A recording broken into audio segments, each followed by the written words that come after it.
July 31st meeting of the Durham Planning Board shall come to order. We will start with a roll call.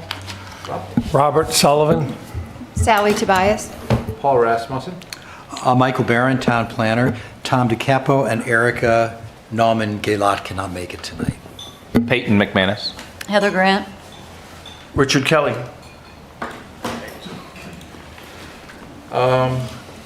And we do have M. Friedrichs. She's not, Z is, will be here with us momentarily at the table.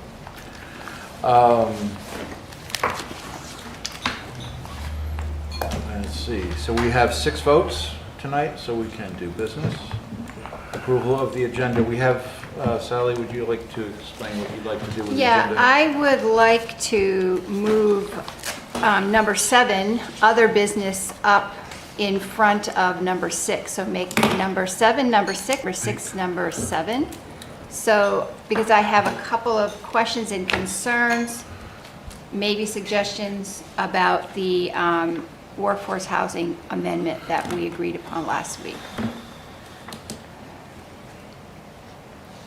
So we might not even get to 7. We will. Okay. All right. I'll second that, Mr. Chairman. All right. Anything else? All in favor? All right. Town planners report. Nothing to report. Nothing to report. Public comments. All right. Other business. Oh, okay. So, last week, when we had a discussion about the amendment changes, and we had some last-minute ideas come forth that it seemed half the board had no problem with, but there were still a few of us, at least a couple of us, that were not so sure about it. And we kind of talked about it, and I said, okay, we can go to public hearing. I didn't really think we should go to public hearing because I don't think we had really reached a consensus yet. I don't feel like we've really reached a consensus. If I supported going to public hearing, I'm kind of rescinding that now at this point. In reading it, and I asked Michael to send a copy of with the new language. And in reading it with the new language, I have to change my glasses, sorry. I just became really confused about what we were saying. And it seemed that the new language that we added with 65% of the units must be rented by households where at least one member of the household is gainfully employed. For these units, the total household income may not exceed the current HUD area program income limits for 80% of AMFI. First of all, we're not really stating what AMFI is, but it is area median family income. That could be confusing. And I'm wondering, well, 65% of the total or 65% after we go back to 2, where, or number 3, where at least 20% of the overall number of units shall be rented at 80% of HUD fair market rents. So I was confused, 5% of the units needing to show proof of employment, but also needing to be rented at 80% less of AMFI. How that works with 20% needing to be rented at 80% of HUD fair market rent, because AMFI is income and HUD fair market rent is HUD fair market rent. That is based on, basically how they figure it out is HUD looks at an area, they take the numbers that are around in the 40 percentile range, and that's what they consider HUD fair market rent, and they set those rent limits. And those are the rent limits that are used in gauging how much a rent voucher will be needed for. It was really unclear to me as to where that 65% is coming from and what number is it coming off of. Do we take, say, 200 units and figure out 20%, getting about 40 units that have to be at at 80% of fair market rents, and that gives us 80% or 160 units at 81 plus fair market rent, which I have no problem with. And from there, do we take 65% of those 40 units or 65% of those 160 units? Or do we take this 200 units and take 65% of those and then figure what are those people's rents going to be because they're figured on AMFI? Then do we take the 20% of that from that and figure out what fair market They're rent's going to totally be? independent. How are they They- independent? They're totally independent. It's not clear to me that they're independent. I don't see how you can conflate them. Well, then tell me something being taken out of. 65% of all units. Uh-huh. All units, there it is, Yep. 65%. Could be any 65%. But 20% of all units have to be at 80% of less than. Set A, set B. They could be totally separate, they could be intermixed, one could be entirely Yeah, that encompassed within seems, the other. that seems confusing and a lot of onus on the landlords, in my opinion. And I'm not really Well, quite but sure if If people are that's your gonna only see it. complaint, you gotta do better. Well, but It's not that's my how only you, complaint. how you feel Then go on about to the it. Yeah. next problem. And, Yeah, it's how I feel about it. yeah. And I think the second thing you said certainly has merit. And we talked about that last week, I believe, was the burden that this would put on the property manager, the owner, whomever it was. And we talked about, year 3 and so on and so forth. But I tend to agree with what Paul's saying here. There's A and B. And if we just look at it as, I've got 100 units, that means 65 of those units are rented by households where someone is gainfully employed, and their total income is limited to 80% of AMFI. Have I got that much right? Everyone? That's what it says. Okay. And then the other thing is just the establishment of the rents. And what are the rents on that? Well, I think If we're what, looking at fair market rent, which is not associated with income level. no, that's that second tier of the requirements. Yeah, Am I missing that? That we have, this one requirement regarding what was to address the workforce element of the housing. Right. But why And- does that have that question? And the second bit, excuse me, and Okay. then I'll finish the bit, was really addressing the affordability by controlling, what you could charge for rent. But why not all people there's a lot of people that are employed that make more than median income, that may be renting these facilities. And at that point, looking at that rent averaging, if you're looking at what we state in 2, we're increasing a rent averaging by taking fair market rent. So if you are going to now be able to, if you say 20% have to be at less than 80% of fair market rent, and that gives us 80% that can be above at fair market rent or a little above, it allows the landlord to then maybe take in somebody that's earning at 20% of fair market rent, they're paying 60% or 30% or 40%. Now you got me confused. Is your issue with H or is it with F2? My issue is not with F, is with H, because what we did, before H made sense, adding 65% at AMFI seems to confuse it for me. And if we're already saying we want a certain amount to be less, and we want to average, they can't average fair market rent at 100% if they're going to give somebody 60%, unless they're going to be charging somebody 110%. There's my comment. To me, the one thing that I I- may have left confused with is actually the last sentence of the modified H, which basically limits their income level to 80% of this AMFI. So how, if we're allowing the developer to average this, but we're not allowing them to go higher than 80% of AMFI, then to me, that's where I run into Yeah. a problem. See, that's the problem, or the But that's only that I for disagreed with last week. 65% of the units. That's So- the majority. Well, right, but 35% of the units can be earning higher than that. But what we're doing by putting that large of a requirement on is we're creating a warm community. Which That's is right, which we exactly don't what want. Right. the public had told us in our earlier feedback this Right. year, they didn't want to see.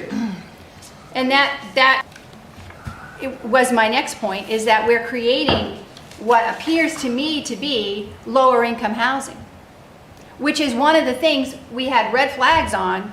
We want We want variety. affordable of housing, but we want a variety of financial, histories. We want a group of people that are at one end and the other. And no one, people you have a friend, you know what they do for a living, but you're all living in the same place and you're part of a community. If we're saying this, we're 80% of that states, we're asking you to make less than, and then I would begin to wonder, when you start, we're writing these down as words, but we're not getting into the math of it, then I would start to wonder how much flexibility that hardens up for the landlord when they have to have 65% or 80%, so they might be paying less than had fair market rent at 100%. It's giving them less of a pool to make up for the less amount of rent they're charging the other people.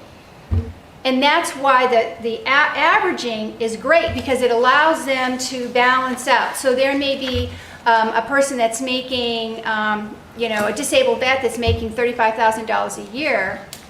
He's going to get much lower fair market rent rate than somebody that comes in, just a PA that's making $120,000 a year. They can maybe pay 120% and not have a problem. So do you have a proposed fix? Well, the other problem I did have was basically the income requirement. My proposed fix, and this is I have a very short one, is that to change H to the primary purpose of this overlay district is to expand housing options to accommodate people with diverse financial backgrounds. As part of workforce housing overlay district, the development will allocate a certain percentage of units specifically for individuals who are active members of the workforce. Leave it at that. And then, of course, the property owner shall not accept guarantees from third parties. Or just go back to where we were. Because to be quite honest with you, no landlord is going to bring any renter in that has not checked their source of income. A landlord wants to know, first time, maybe the only time when you first apply, and I have no problem with it being only once, they ask, how are you making your money? How can you pay for this? They're not going to say, oh, hello, who are you? You want to rent? Sure, move in. I don't even know if you can pay. They don't do that. They always check to see if you have income. That income may be in various things. You might have stock, you may have retirement income or whatever, but more than likely, most of the people probably applying, I'm going to tell you, are probably going to be people that have pay stubs. They're going to be workers in the area. And they're going to see how much they make. They can do a simple calculations of, I believe, I don't know, we have a landlord in the audience that could probably tell us how to do this, but I believe it's like they'll figure out like 30% and then they go down on the fair market rent. So what do people think of the proposed fix? Or we could keep it the way it is. It's the same thing, but it's not adding in what Tom was concerned about, wanting to make sure that there was a income earned by employment. And we could set that, or we could just say, what difference does it make? Because there's going to be. Well, this I don't know how other goes people feel back about to, you might remember I asked last week, is this housing for the workforce, or is this, or are we just increasing an affordable or realistic housing supply for the town?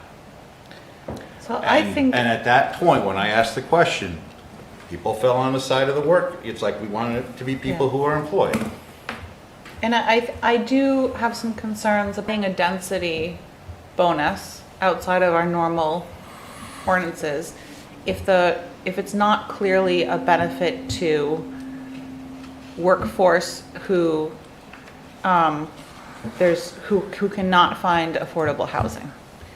So I think when we come back to that, like we are changing, making an exception to our normal planning and density because we want a very specific goal, and that goal I think needs to be workforce affordable housing. And so whatever we're doing to enable that needs to make sure that that is going to be the beneficiaries of what we're doing.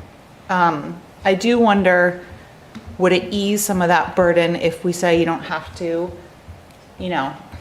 qualify every year? I mean, in terms of what the developers, how frequently the developer is expected to certify. Could it be every 2 years, every 3, every 5? So I'll just I spoke to this last week, and I'll speak again. I actually totally different. Tom's model doesn't talk anything about affordability. It just talks about who's going to be there. There are no rent caps. There's nothing. In fact, in his email, he clearly states that. He is not describing anything to do about rent. It's just about who's going to be there. Income. And it's just about income, and it's just about employment. And if it's just about income and just about employment, you need a whole bunch of compliance, and you need a whole bunch of auditing, and you need a whole bunch of definitions about what that means. The original model was not about that. It was about affordability, and it was about creating a model for affordability that essentially capped that development at a certain rate, which was 100% of fair market, HUD fair market, with a carve out for 20% that would be below at or below 80% of that, which naturally means that the other 20% would probably need to be above to compensate for that. And then there's a whole bunch of 60% still in the middle. So the original model was all about affordability and about diversity. Tom's model is not about rent at all. It's just about who's going to be there. And then the way that you drive that is you have to have a whole bunch of compliance. And so when I start thinking about that piece, the compliance piece gets very sticky, and it gets very sticky quickly, because what does employment mean? What does income mean? What do there's language that he uses where he kind of says you sort of invite them to leave. Well, they're no longer employed, so now they need to leave. So now we're going to be sort of both the town and the owner will be in the business of eviction because they didn't meet some qualifying standard for either employment or for income. And so I would say that we don't want to, as the town, I don't think we want to be in that position. And the owner, they can be in the position to determine rent levels, and we're capping the rent levels. So that's fairly restrictive. And what we're doing is we are creating a fairly good sized pool of affordable housing, but baked into that, some that are going to fall below an 80%, and then others that are going to naturally have to be above to subsidize that. So the model is sort of self-subsidizing, if you will, which is very nice, and it's very easy to figure out if it works. You just, at the end of the year, you just total it all up and you say, as a total, is that development at 100% fair market value, fair market rent? So the compliance is very easy there. The other, I was thinking about that as I was driving in. What does it take to recomply 200 units every year for both income and employment? It's at least, It's a costly thing. But that's not in this version, right? It is. Oh, is it? I thought I read through The it. current version on H is the total, you have both employment, gainful employment, and you have income limits. I'm really opposed to both of those. I think what you do is you build affordable housing, you let the developer be as creative as they want, you carve out 20% that we know are going to get an extra subsidy, and you let the market essentially subsidize those folks. You create a nice pool of affordable housing with diversity, and then you let it all sort of wash, and that model sort of takes care of itself moving forward. And we don't have all of these mixing seats and people saying I'm employed and the other person says you're not employed because you only work 20 hours, and I get income from here, I don't get income from there. It's very complicated. So I would be inclined with Sally to return to essentially our earlier model, which I thought was both fair, provided a lot of value for the town, and was easy for compliance, and I think for the developer would sound reasonable. These, I actually don't think is really that possible. I think originally they were, if you were to think about it, they're actually totally different things. One, it's all about who can be there. The other is all about maximum rent for the entire complex. So I'm inclined to go with Sally and essentially, return H, maybe carve out that the goal is for affordable housing, and then remove it to employment, 65%, and income verification. Yeah. And I don't even, whoa, Oh, jeez. someone agrees. Hopefully, yeah. Well, the Or sky does is it? blue. Yeah, it's only a signal, it depends how you interpret it. The other would be, there could be, I agree as well with Sally. I think when anyone is in a leasing, when someone's leasing and they're evaluating potential tenants, most likely they're going to be evaluating things like credit checks, and they're going to look at income, and they're going to look at a whole bunch of other things. So I think the owner or the developer is going to naturally do that. I don't feel any sort of necessity for them to provide us additional compliance reports indicating someone private income and then provide that over to the city or the town. I think that they can do that themselves. We don't really need to be in the business of sort of validating any of that. That's their space, that's their world, they're at risk there, and they're going to maximize, I think, their own position. Any responses before I throw my log on the fire? Just something that Emmett said, I think that when people were talking to us about affordable housing, I don't think that they got to realize that people from a wide range of income levels are challenged in finding housing. It's not necessarily just people that are at, 80% of AMFI.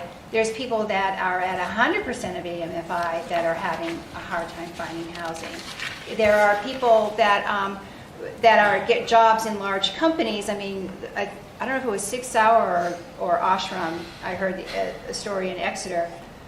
Ashram lost a high-level executive because they couldn't, and they certainly could afford housing, but they couldn't find it. So housing is important, and I don't want to create expensive housing, and I don't want to create over 55 housing for everybody. And I think what we originally had really did. I'm willing to add in some requirement for employment, but I'm going to tell you, I'm willing to bet that we could say, 50% need to be employed, but I bet you 90% of the people that apply will be employed. The question is do we put in that limit? So, I'm sorry. My turn. I don't think this would survive more than 3 years. Which Great. H? Chapter H? I think Concord will strike it for us if we were to pass it. Keep in mind that right now Concord is being inundated with ideas on and complaints about bad housing environments and things, right? They're currently, they passed, the State House passed a proposal to eliminate our 3 unrelated rule, but it didn't get through the Senate. If something like this went up where we're saying, hey, we're going to create housing only for people with jobs, and there's a job requirement on your lease, just to get into the program, I think that would be an easy one to get through both this and saying, hey, no, you know what, towns, you can't be doing that. You can't be just trying to gather the cream of the crop of the renters. You got to take everybody. But I mean, I think this would just make our town's reputation in the State House worse than it is now. I don't know. I'll take the other point on that because there's certainly one party out there that wants people to work, all right? To get any kind of social benefit, wants them to work. So I think it might raise some eyebrows in Concord. From a group of people that we wouldn't necessarily expect to have support from. And I'm just taking the counterpoint to what you're offering. It's a valid point, except that you would have to build in all the exceptions for people who can't hold a job for whatever reason. I think disability is the only one that we have to. I wonder if if we go back to the original wording, but we clarify it's income from employment, disability, or temporary state assistance. Well, then you get over 55. Why do we want to, Why do you want to keep it why do we over want to 55? be in the business of deciding where someone gets their income? I think it's just fundamentally a difficult position to be in. They're getting, well, I don't know that it adds a lot of value to both the town or to the affordable housing situation for us to decide where someone gets their income. I think in the town of Durham, our concern has been that when we've built additional housing, it's been 55 plus, so we have quite a number of units of 55 plus available in town, and of units of student housing. And what we demographically missing, so this is a little different from housing, but what the town is struggling with demographically to remain a viable town is all of those age ranges in between. So we've shrunk in those households, in the households of those in between ages. And so if someone, is working and over 55, then they would qualify. But I think that it is to balance out the fact that we have these other types of housing available, and what we're missing is this demographic, and we don't have the housing that this demographic is able to find and afford. I also think that last sentence, I think we should clarify third parties who do not live in the unit, not only Yeah. on the premises, but in the Oh, unit. in the unit, instead of the premises. Right, because you don't want to, The guy next door. the Right. parent, yeah. Do not live in the unit. Okay, I'll make that change. I think that's why, like you said, the whole concern is that we have this missing middle that we're, of types of houses and an age group that we're missing. And what we're seeing that's going to be a worry is it's just going to, people, Well, my I think- age. But that's why, we had the 65, and, if, we're kind of, I was sort of worried about, are we going to have a discrimination issue? Is it going to be a problem with Concord? But if it was at least, 50/50, you should be trying to achieve 65% or 50%, and everything else goes to everybody else that would, there's an available unit for. But I think that, to me, there's got to be something there, or else the concerns are going to be a problem. Well, just keep in mind, if I may, that the reason for the wording in red originally, at least I believe it was, to try to discourage full-time undergraduate students who are not working.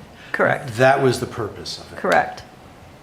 And Right. that's fine. I mean, I think that is really the only people that I have heard anyone from the community say, we definitely We do don't not want- want we to don't want another encourage student more up. housing. I have heard nobody say, we don't want to have any more retirees. The first time I heard anybody say we want to limit retirees was when Tom brought it up. I have never heard any community member. As a matter of fact, retirees have spoken to me about this, saying, oh, it'd be great if I could move into an apartment.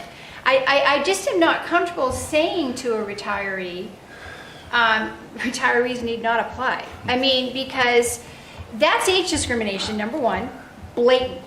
And somebody's gonna, they just have to bring it up and we're gonna lose, because that is age discrimination. We cannot say that. I'm willing to bet, though, we may have retirees, but I don't think it's gonna be over inundated with. Yeah, we're not going to have 200 units with yeah. people over 55 Now, and over. we might Or have. retired We people, might not have 55 and over. some well-to-do retirees that can afford to pay 120% of fair market rent, which would make it possible for a single mom who's only making 40% of it, and it can pay 40% of fair market rent. I get that. And I think that when we start to say who cannot live here, that takes, from my opinion, other people may disagree, but from my opinion, when we're saying who can't come to the party, takes away from the idea of a well-rounded community as it states in our master So plan. are we at a consensus? I would just, there's a couple things we do not want to see happen. One is student housing out there. So have we cured that? The Yeah, last We've- that's the guarantor last part. Yeah, the guarantor. line does that. Okay. Yeah. So I agree. We've cured it with the well, not the work requirement, if we're removing that, but we've cured it with the guarantees, okay? Then the question is, have we cured the notion that we're gonna have a single type demographic, whichever is the one we don't want? You know, we don't want any single type demographic. We want a diverse income diversity, and we want different people in there. So we've kind of cured that by the rent averaging, and the fact that we've said 20% of the lower rents are going to be in that lower rent category. So I think we've cured that problem in some ways by saying there's going to be some high rents, there's going to be some low rents. So now you kind of, in theory, you got to let people move in and see whether it really works. And then the underinvestment is something that we've talked about a bunch, where we don't want to put the bad condo place that doesn't get built well up front and doesn't get maintained. But when we give the developer enough rent flexibility, cash flow he needs, and the density, there should be enough money to make the place work. So I don't see a lot of things that people have said these are negatives that we haven't some sort of protection on.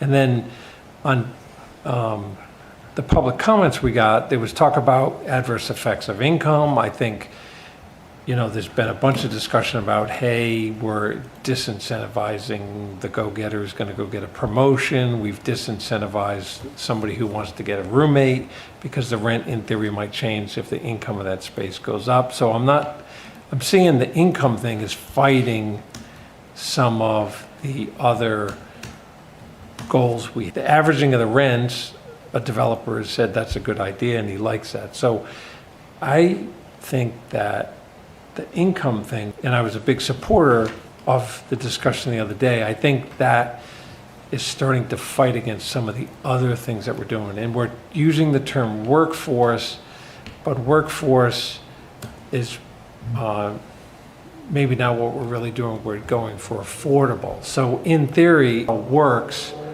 the workforce will be there, but we can't guarantee where they're going to work in this town or another anyways. And so H, while I was a big supporter before, the one thing I do like about H is that it states what we're trying to accomplish out here, which is to find the missing middle.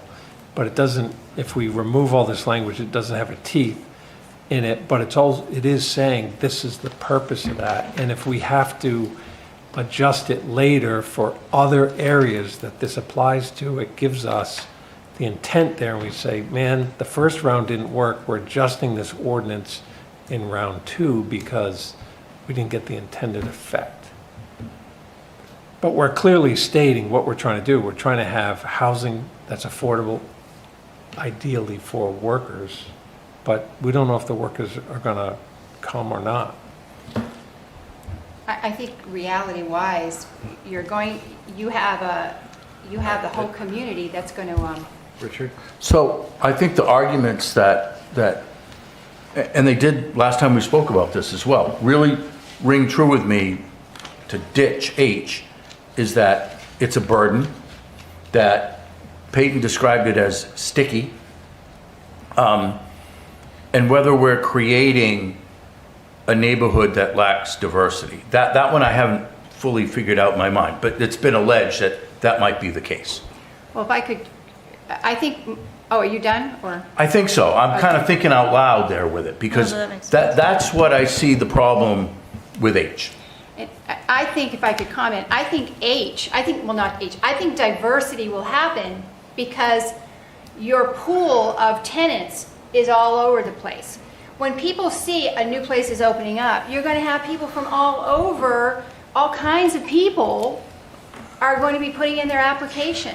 And so we're not going to be limited to just over 55ers that are applying. There's going to be a diverse group of people that are going to apply. And that, therefore, the landlord is going to have a whole diverse group of people. And he's going to be able to just say, oh, let's just do what I do. I check to make sure they're not, pedophile or something weird, you know what I mean, or something. Well, they have to can have see some- that, I don't know, I can see that they have a job, and I can see, and I can see that this person has a pretty good income and can probably pay the full pop. And then I see this person, I'm like, wow, they can, you know what? They got great credit, but their income is lower, and they're going to be a great tenant, but I can put them at 80%, or I can put them at 60% or 75%. And we're leaning on F3 to be the mechanism to achieve that. Yeah. The averaging is the mechanism that That gets makes us it there. work.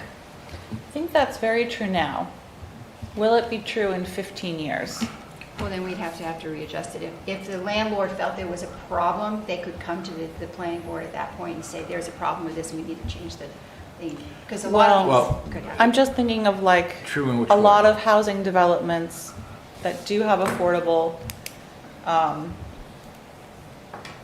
rents over time have tended to get the same people in there for really long periods of time, which sometimes is totally appropriate and fine. There's stability, that's wonderful. Sometimes then you get a lot of people in there who don't need to be in there, and there's not enough availability of those units for people who do really need them, What do you mean by need to be in there? They've got a roof over their head. who have well surpassed the income that they could be paying to live in a more expensive housing situation, a more of a market rate. But they are, it's, the rent is so cheap, People it's with nice means to who have stay. absorbed all the low rent apartments. It's the rent control model that we discussed earlier, where the because essentially has flavors to that, and it's the notion that it would have this person who stays there for a long time when they don't need it. When the goal, which is kind of why I like having aides just say, here's the goal, with no teeth, because it gives us the ability to circle back and say, achieving the goal we were going for, which is finding the missing middle piece and getting it here. Well, you could, yeah, we could, Can I just speak to It's that? a statement of Just- intent. So it's an interesting idea. I think one thing is we need to remember it's HUD fair market rent. So it's not like it's fixed at some point in time and it doesn't Goes up and down. moderate each year. Each year it's being recalibrated based on our geographic area to HUD fair market rent. And there's the 20% that will be carved out. So then you'd say, well, maybe it's not so bad that people stay in there. I think if you, as a area, if we create a wider variety of housing stock, then people naturally have choices. When they naturally have choices, they can decide, would I like to stay here or would I like to go move? Choice makes that decision interesting for everyone, because then all of a sudden, maybe you need to make that community nicer to keep people there because they can get up and leave. So housing stock and housing choices is a positive thing. Creating additional choice for people kind of, I think, benefits everyone. And if someone, let's say that they do stay there, it's hard for me to kind of look over that and say, well, they're a bad person because they've been here for 10 years. I don't actually know their circumstances, and I don't know, I haven't walked in their shoes. So I might, from the outside, say that's a negative thing, but in reality, well, maybe you're dealing with things I don't understand. So I wouldn't want to assume that for people that have maybe been there for a long time, that's a negative. So I think that it's very flexible. It's moderating, or it's changing each year based on HUD fair market value.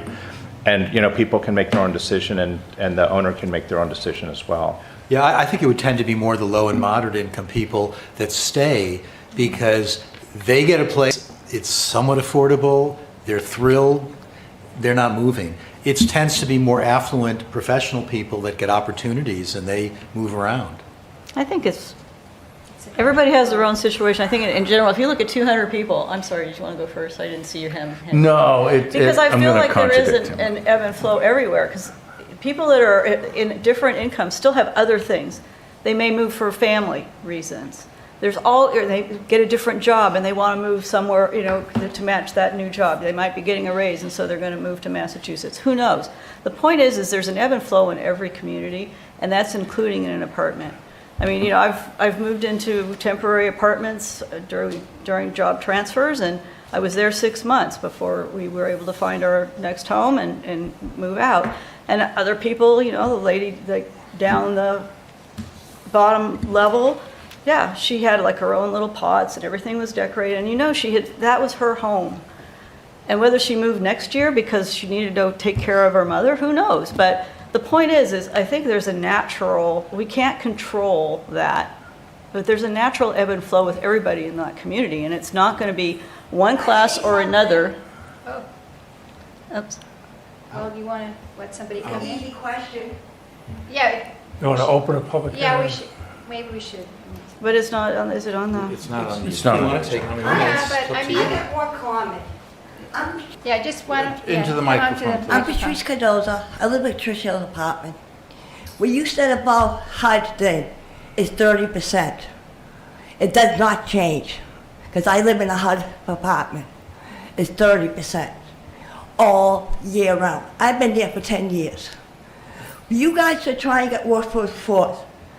I live in a studio apartment, paying $1,600 a month. But my rent, HUD's helping me. I'm happy that HUD's helping me. I'm only paying 30%. And also, when you do this whole thing, I pray this landlord to check each application once a year. And that's the rule. Because this is happening in Boston. Boston's doing the same thing you're doing, and they passed it. And the landlords are checking the income once a year to make sure they made enough money. If you really want workforce in here, that's how you should do it. I don't want any more students. In downtown, you can rent some places down there for workmen. And I'm happy, and I went up to Dover and saw those apartments. They're really nice. And I think you guys, what's gonna happen, you're all fighting about it and not coming along. A lot of people in the town is not gonna go through the first time. And there's a lot of people in here. So I'm just telling you. Thank you. Thank you. Thanks. And I gotta tell you, there's a lot of people here that work only 20 hours or 30 hours. And these people are looking for apartments. And I feel bad. If you guys really want to do it and everything else. Right now, it sounds like you're not doing work for apartments. You're doing anybody in town. Thank you. Thank you. Thanks. And that's how I feel. And I watch you every Wednesday. I watch all of you guys. And also, I watch the town on Council. every one. I watch this channel all the time. Oh, We're glad to hear that. yeah. At least somebody's out there listening. Sometimes it feels like it's empty. And it's not gonna pass. I already know that. Have a good night. Thank you. Yeah. There is another member. Yeah, that's John, here. did you want to say something? If I could. Go That ahead. would be great.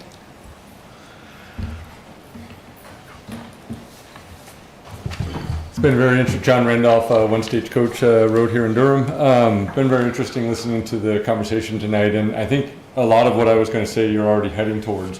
But I first will praise you by saying the idea of averaging the rents is actually brilliant. I wish I had thought of it. I wish we had it in Dover. Regularly, I have somebody come in that just can't qualify financially at the lower end of things. They just can't afford it. And that's something that this idea really would help offset. I think it's brilliant, and I think it also will create the diversity that you are looking for. I think that's probably the biggest challenge I have, is that if I'm targeting just 60,000 or 30,000, dollar employees, that you don't get that diversity. You get kind of the same crowd. By allowing the averaging that you guys are talking about, I think it will do that. The other piece that I came to speak tonight about that I think you've already self-solved and everything else, the idea of doing an annual review of what people are making is an absolute nightmare. LIHTC puts hundreds of thousands of dollars aside for an annual review when you do a LIHTC. It is a lot of work, and when we qualify somebody to move into somebody, they give me enough income to show that they qualify.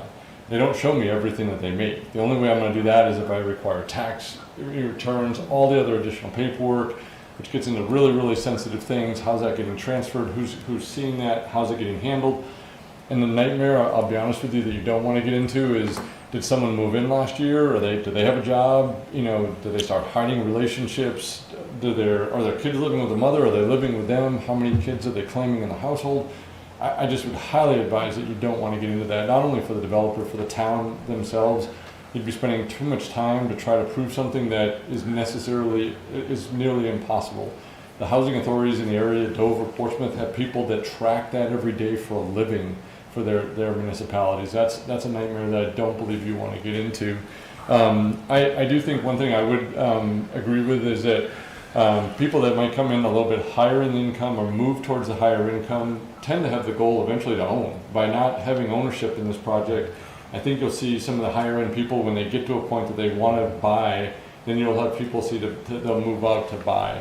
I think the people from 30 years of experience of landlording, I would say to you, the people that are going to stay are your Section 8 vouchers. Your Section 8 vouchers, once they move in, at a unit. They will very rarely let go of housing, and there's a good reason for it and everything else, and it's understandable, but I don't know that's making 120 grand a year stay there forever and avoid buying a house. I don't think that you'll have that problem. It is worth pointing out that technically a Section 8 voucher is a third-party endorsement of someone else's rent. So when you have that caveat in H of a third-party endorsement, you need to be careful of the wording on that and everything, from the standpoint that when a voucher comes from Section 8, they're vouching that the rent will be paid. So the wording of that is something you probably want to address with a lawyer, because that's technically what you're trying to avoid with students and stuff. So that's something that I would denote. Like I said, I think you don't want to get into the point of wanting people that are living there hiding income or hiding who's living there and all those sort of things. I think that gets into a neighborhood that you don't want to do. And I'll be honest with you, the reason why we're motivated to be involved in these sort of things is Harmony Homes would like to continue to grow. We'd like to build 2 more facilities right here in Durham, but we need another 100 employees to open 2 more facilities. We can't do it without, building houses, stuff like that. And I think you're attempting to make the perfect overlay district, and I don't think it's possible to make the perfect overlay district. I think you need some broaders that keep you heading towards what your goal is, but try not to micromanage and try not to put too many restraints on people.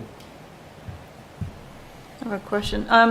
You mentioned the Section 8, and in G we have that as must accept.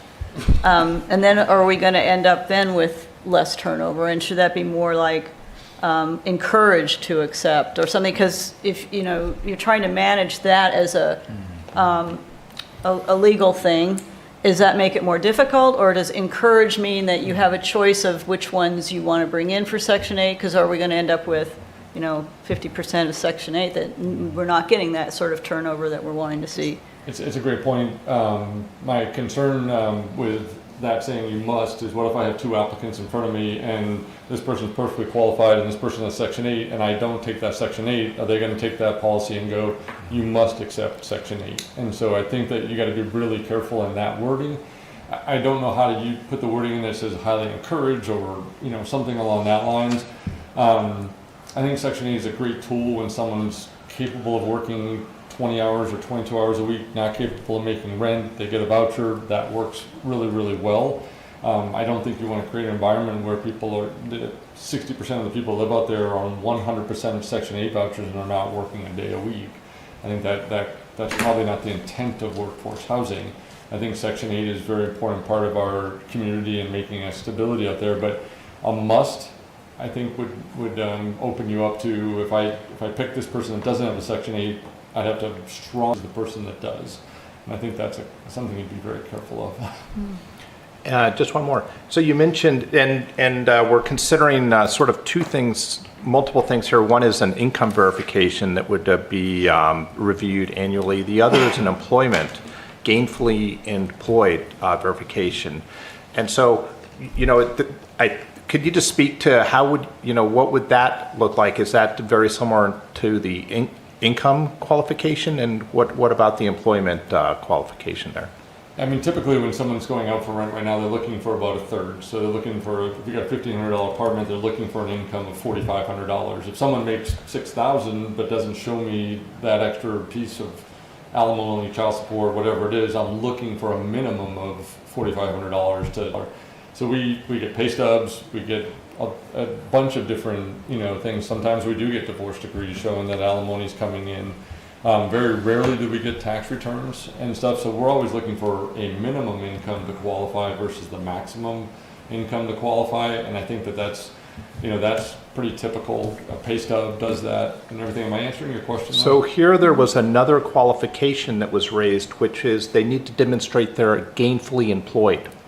And so when I think about that, I'm like, well, what does that mean? I mean, I can have income, and now I need to demonstrate where my income is, and now I need to demonstrate that I'm employed as well. Well, I could be. So I guess the qualification each year for income seems complicated enough. But then to have to go in and say, well, now is that person actually employed or not employed? That seems to be a very high bar. And I think, it's interesting, when we first built Dover, we really had in mind people, under age 30. That was kind of our thought. What we were surprised by is how many 55 and over are looking to downsize and maybe on a retirement. We actually had a postal worker that was getting ready to retire. She was concerned, is this an earned income anymore or anything else if I'm retired from the post office, those sort of things. I think it goes back to the intent of what you guys are looking to take care of there. If a retired military came to the area and wanted to rent there and everything else, can show a military retirement, or a teacher that retires in the area. Because I think the opportunity there is that you start to open up possibly houses that are available in the area. We had 2 or 3 people over 55 that moved in and sold single family homes in the area, so they no longer needed to heat 3,000 square feet. They're moving into something more affordable.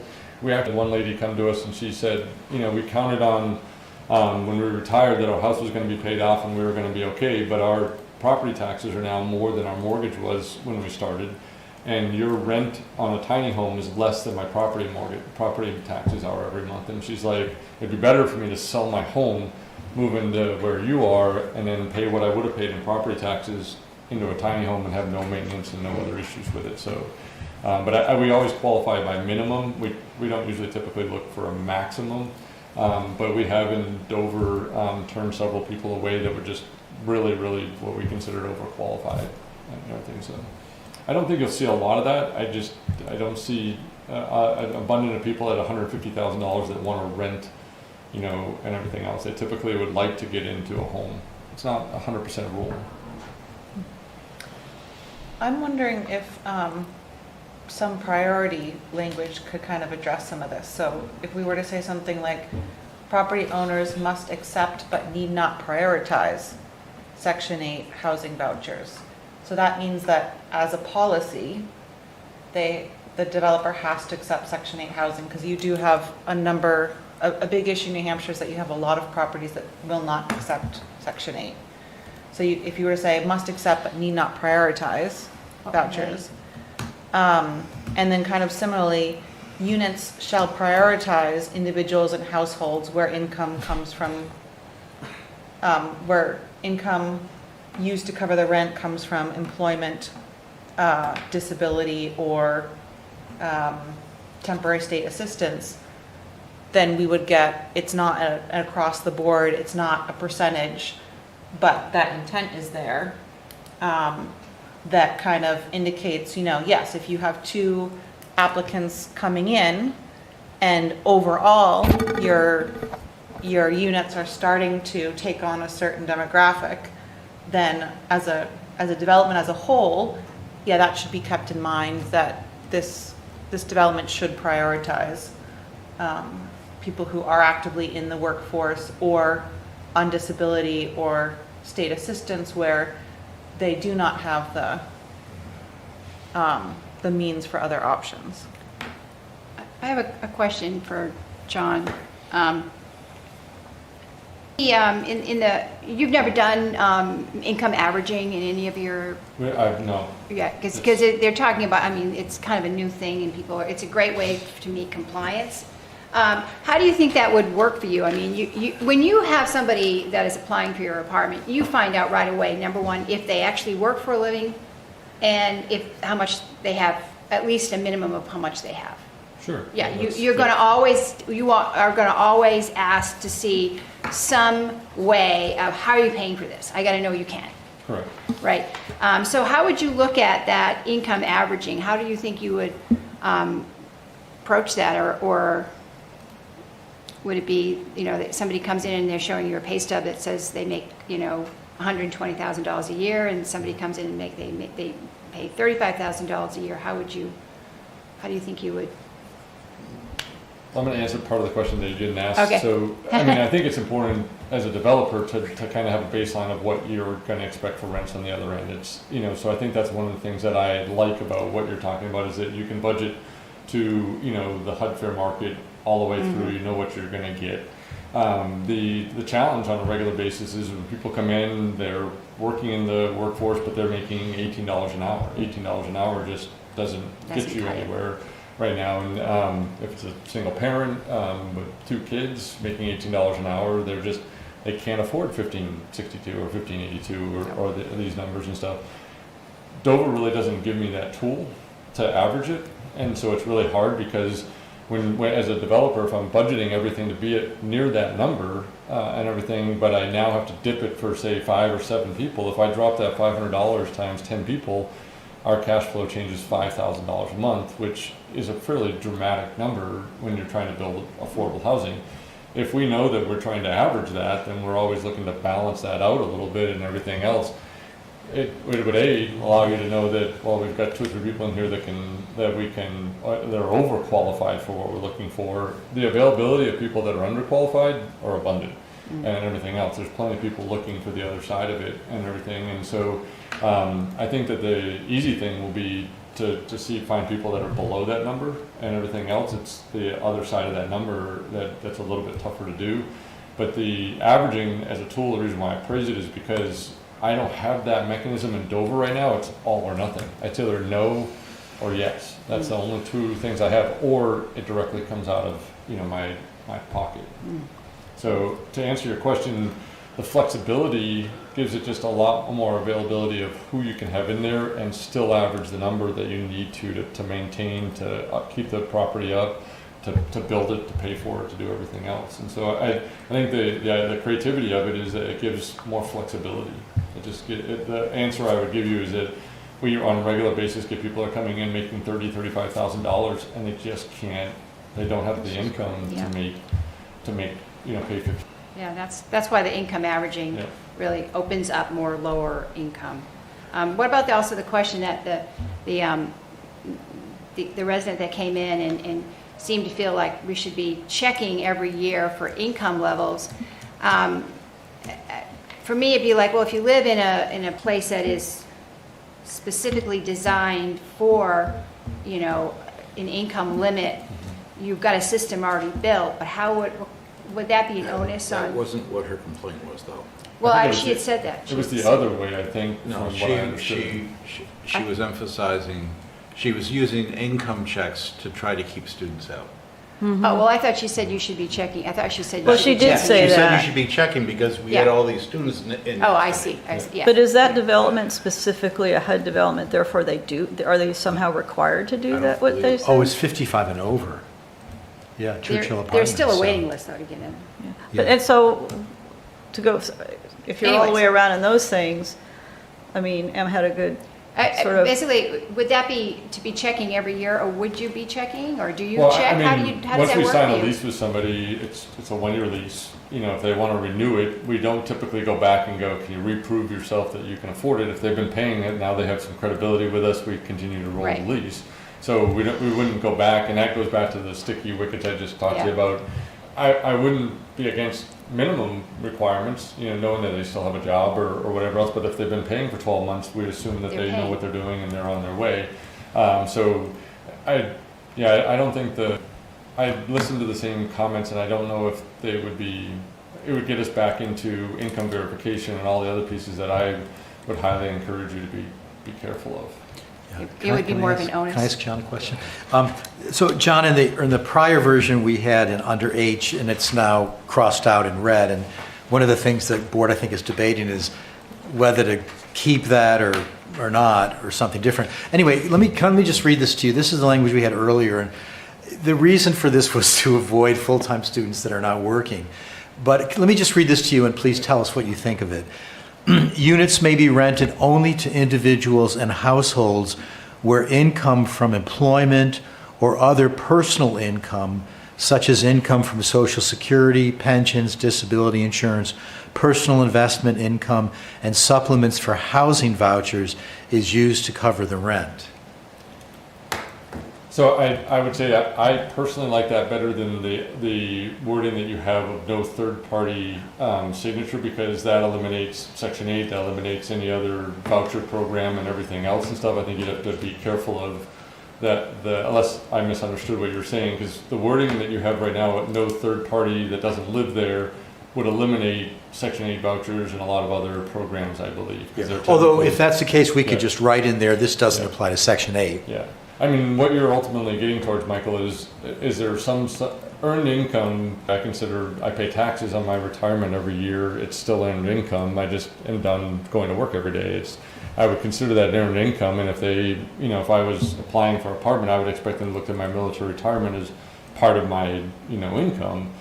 The things that you described are income sources, and stuff. And so as long as you're addressing it around income sources, it would address the student issue you have, unless you have, I was a non-traditional student when I went through. I did 4 years in the military, I separated, then I went back to school and I worked part-time and I put myself through school. I don't think your attempt is to avoid, people that are doing that sort of thing. I think you're trying to keep it from becoming, something completely different. I personally don't have a tremendous amount of fear of students ending up out there, and I say that because students tend to want to be around students, and completely different mechanism. I can tell you that if a student moved into Dover and started partying at 2 o'clock in the morning, the rest of the people around them would check it and stuff like that. It's a sense of community. They just don't fit, and everything else. There's too much available housing in other places for them to want to be there. It just doesn't. It's not a walkable environment for them. There's so many reasons why I don't think the student concern you have, I think, it's going to be unfounded. I think if you have a student there, it's a senior that's a nursing student that works 25 hours a week for me, and she wants to live off campus, something along that lines. If you have a student there, they might be going to Great Bay Community College and working part-time and trying to put themselves through, and that's not what you're looking to avoid. Mm-hmm. I don't believe so. For sure. You described, John, the scenario of a single parent making $18 an hour. And I just kind of ran the numbers here, and would I be in the ballpark that what they should be spending on their rent, based upon that $18 an hour number, is about $1,000 a month on their rent? And a 2-bedroom is at 50% of the fair market rate. That's how low it would need to go for a 2-bedroom. So if that single parent has a couple of kids and is looking for a 2-bedroom, that's a lot. And what I'd ask you is that even doable? So if we had someone come to me and they had $18 and they have $18 an hour and 2 kids, let's say for a second they don't work for me. Say they're coming from somewhere else in the community. Yeah. I'm going to look for other opportunities for that person and look at what else is coming in. Hopefully there might be child support. There may be a number of other income numbers beyond that. But we've put people in line for vouchers, every other program that they qualify for, to get that up as much as possible. But that's exactly the problem I'm facing in Dover right now. It'd be a great place for a single parent to be, but they can't afford $1,582. But if I drop it and everything to say $1,100, I won't be able to maintain the place in 5 years. So that's the problem and the concept that we're having. And stuff, and so you're $20 an hour times 2,000 hours a year, $40,000 a year divided by 3. You know what your rent's supposed to be, and everything else. What causes out of that though is roommate situations, people trying to move 3 or 4 people into a 2-bedroom, and that's where you tend to get a lot of your borderline homelessness. I mean, that's when people start living on other people's sofas, and doing all those sort of things and everything else. You can't live in the Seacoast at $18 an hour and have a child or 2, not and live in a nice, a reasonable place without any kind of assistance, Section 8 or otherwise. And I'm kind of blind to it, I'm not in the line of business that you are, you're supporting here. Do we see a lot of people like that? A ton, an unbelievable amount. I mean, Almost fortunately, every- we're seeing a drastic increase in pay right now. I mean, even if you look at everything from Dunkin' Donuts to everything that used to be 12, 16, 18, 20, but you can't live in the Seacoast. People are struggling to live in the Seacoast at $30 an hour. That's the reality. You can't buy a house in the Seacoast unless you make 150 grand a year. That's really the reality of it. And so when you look at it, the only way they're surviving is either dual income, and that income might be not spouse or significant other. It could be a roommate, it could be whatever, but they're cramming themselves into situations, not great situations. Unfortunately, what we're seeing on a regular basis is people staying in abusive relationships because they can't afford to move out. There's not availability of housing. So $15 an hour at a minimum wage doesn't do it in the Seacoast. I hate to say it, people need to really be making $20, $25 an hour to get even close to that, to get into the $1,100, $1,200 range. But if you haven't been out on, all the, marketplaces for housing right now and try to find a one bedroom for $1,200, you're not going to find anything.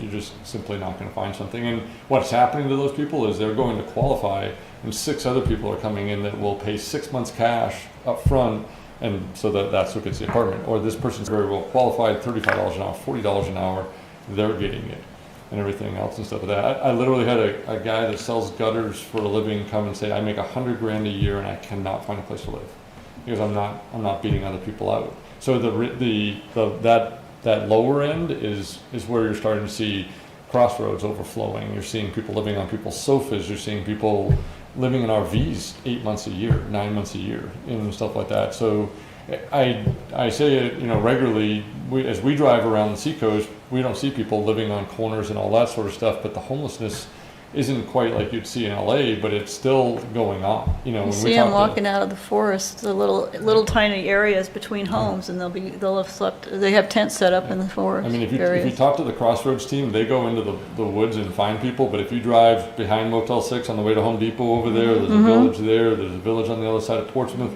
But they're sleeping in cars. They're doing whatever, and stuff like that. And so I agree with you that the problem is that $20 an hour on the Seacoast as a single parent isn't doable. Yeah, I've only retired about 3 years now, and I worked in a manufacturing location in Somersworth, and so the general machinist / assembler, the pay was like $13 an hour to start, and 18 was when you worked your way up. So I don't know what's happened 3 years from now, but I know there's people there that are not making more than $15 an hour.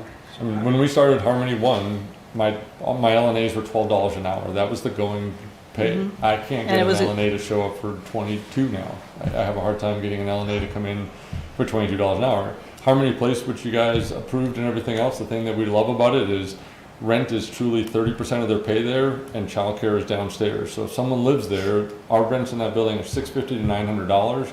They walk to work, they can drop their kid off downstairs, and that saves them $1,500 a month. And that's big money for somebody that's struggling to find a place to live. It's a big benefit for them to work with. People don't leave that building. I'll tell you, they don't leave that building. I would never leave. I have a ton Well, of no, I thought you got a great view. They have a So we got to get H figured Can I out. just ask one? Yeah, Sorry. Real quick, just one more question. Yeah. So when we're sitting here, we're rather far removed from the nuts and bolts that will be involved in financing and in building and all of the things that will take place here. So we can write a lot of fairly complex language and we can fine tune it, but then at some point that has to get converted into something that's built and financed.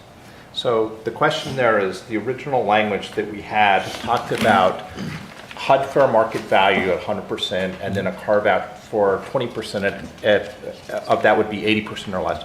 That seems like a fairly reasonable model for you to calculate cash flow and other things some point in the future. Is that does that provide you flexibility to actually look at financing and look at building something?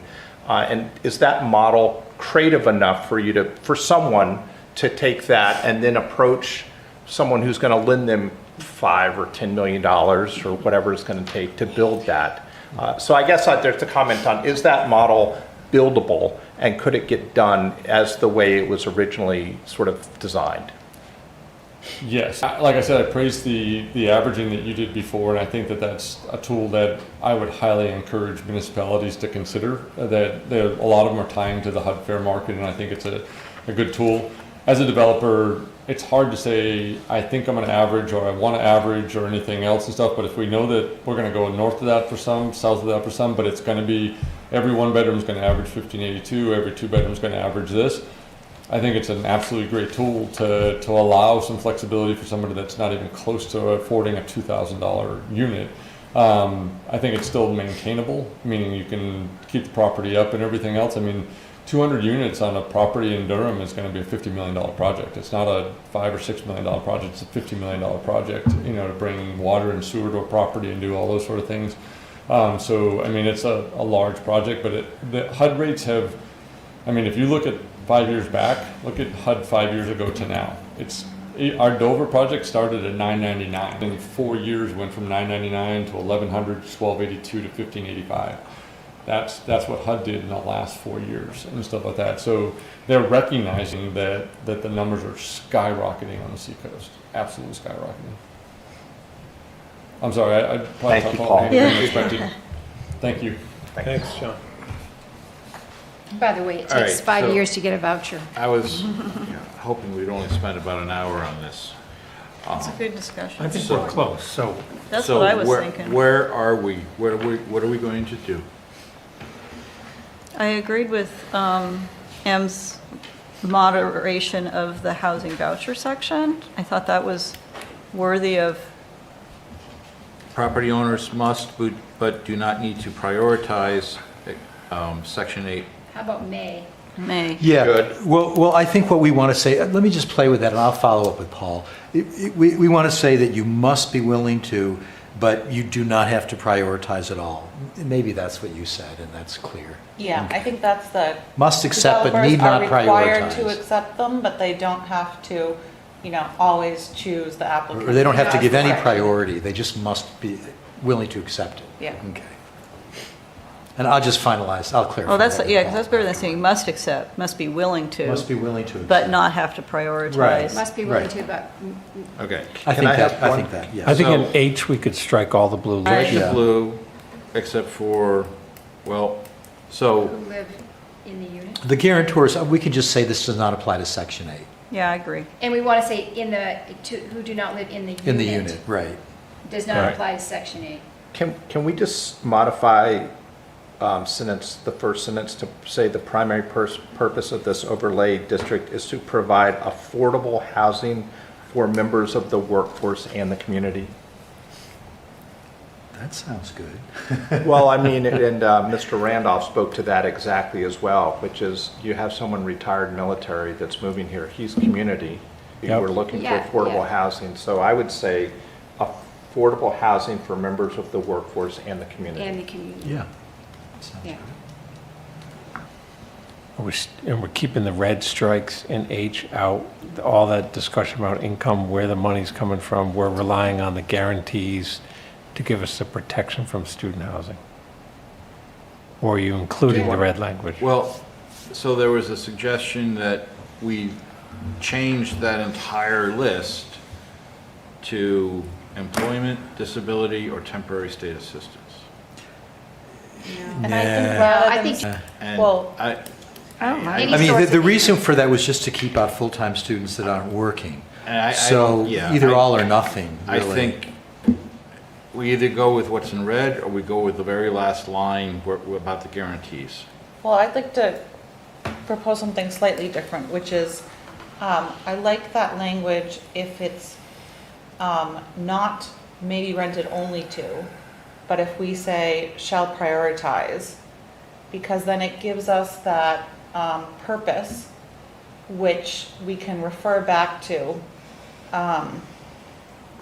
say that, you know, we are, the reason that we are changing these density allotments and making this zoning exception is because we are really trying to, you know, target that demographic and not be exclusive to by including other members of the community, but I think that that gives us kind of some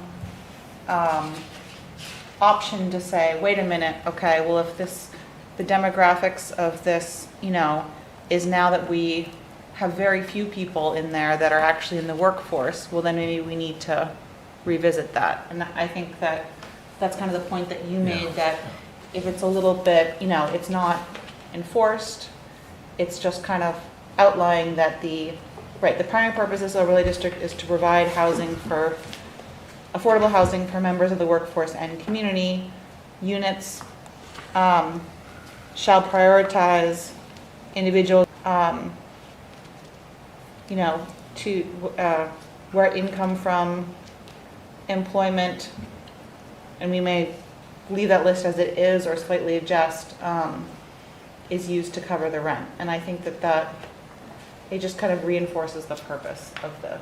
So are you It's saying? not really, but it doesn't have a All of that, target. you're just suggesting the red come back, Yeah, if I heard you correctly. prioritizing. And you added a word. Yeah, Sure, so- prioritizing employment. Well, so we keep bring the all back, all the red, but instead of maybe rent, it shall be prioritized too?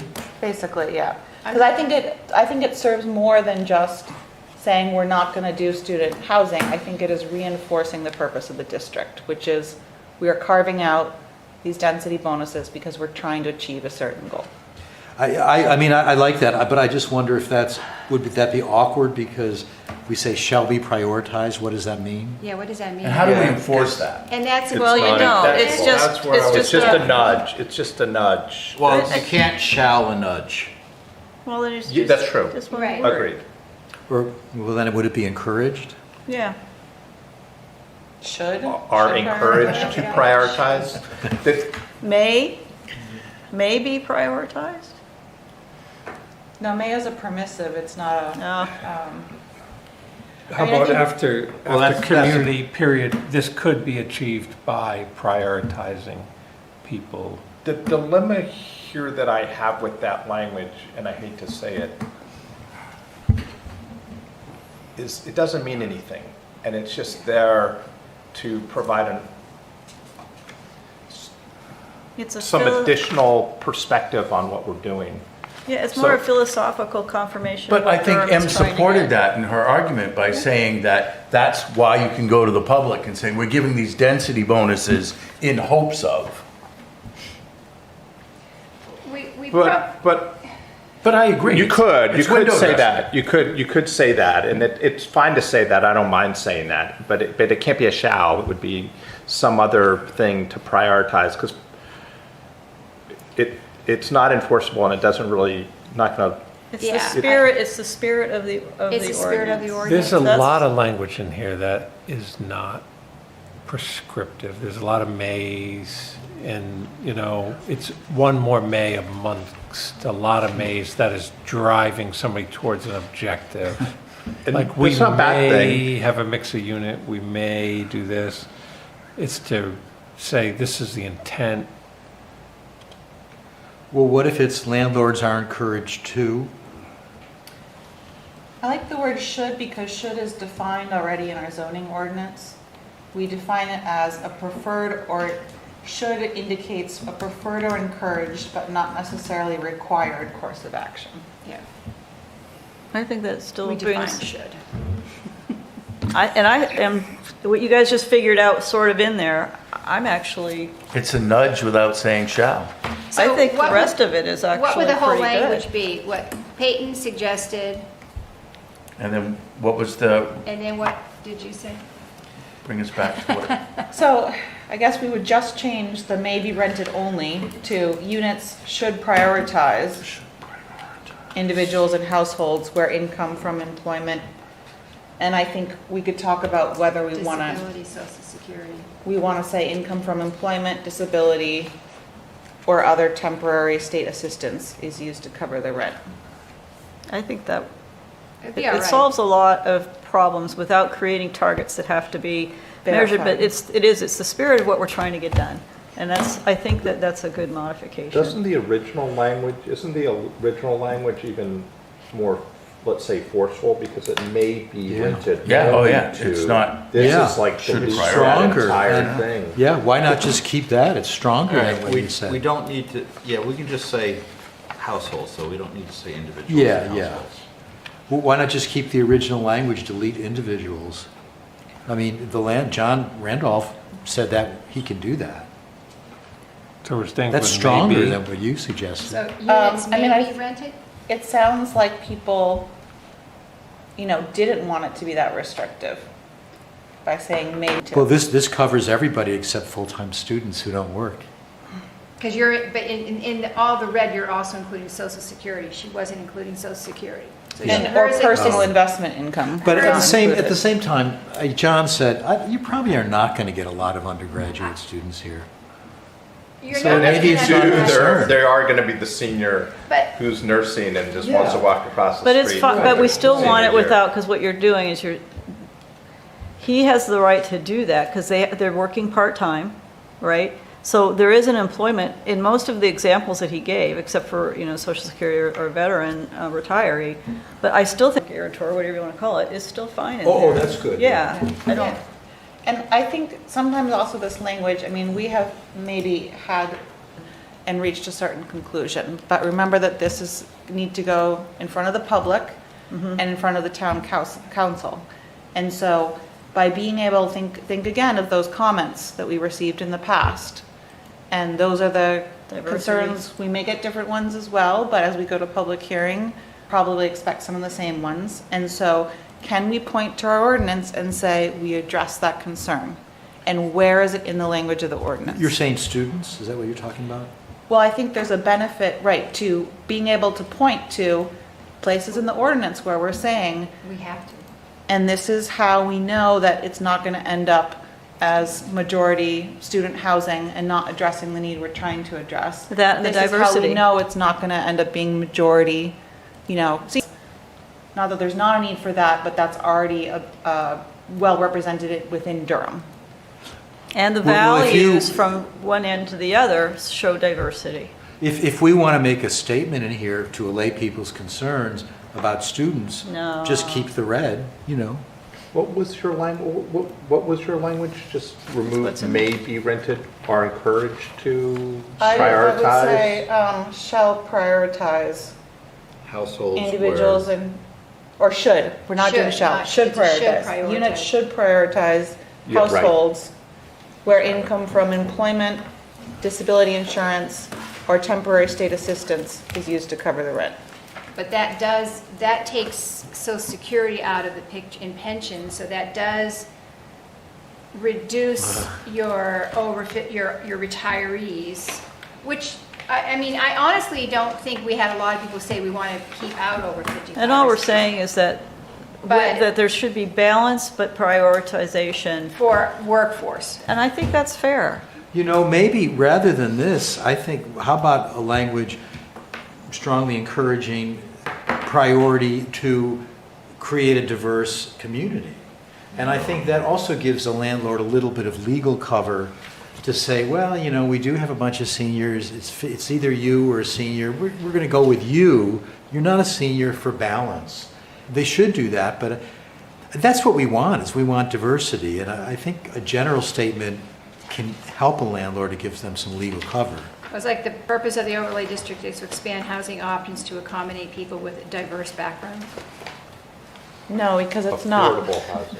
Yeah. It's, the reason we're doing the density bonus is to try and get more affordable housing for For workforce. the workforce. And community. And we want some diversity too, but the purpose, we're not creating, it's called the workforce housing ordinance. We're not creating a diversity housing ordinance. Right, but Well, we. you might think about changing the name workforce, that's just. Well, Well, no, I don't think I we don't can wanna- go there now. Yeah. And I think it is a priority. We have a shortage of housing.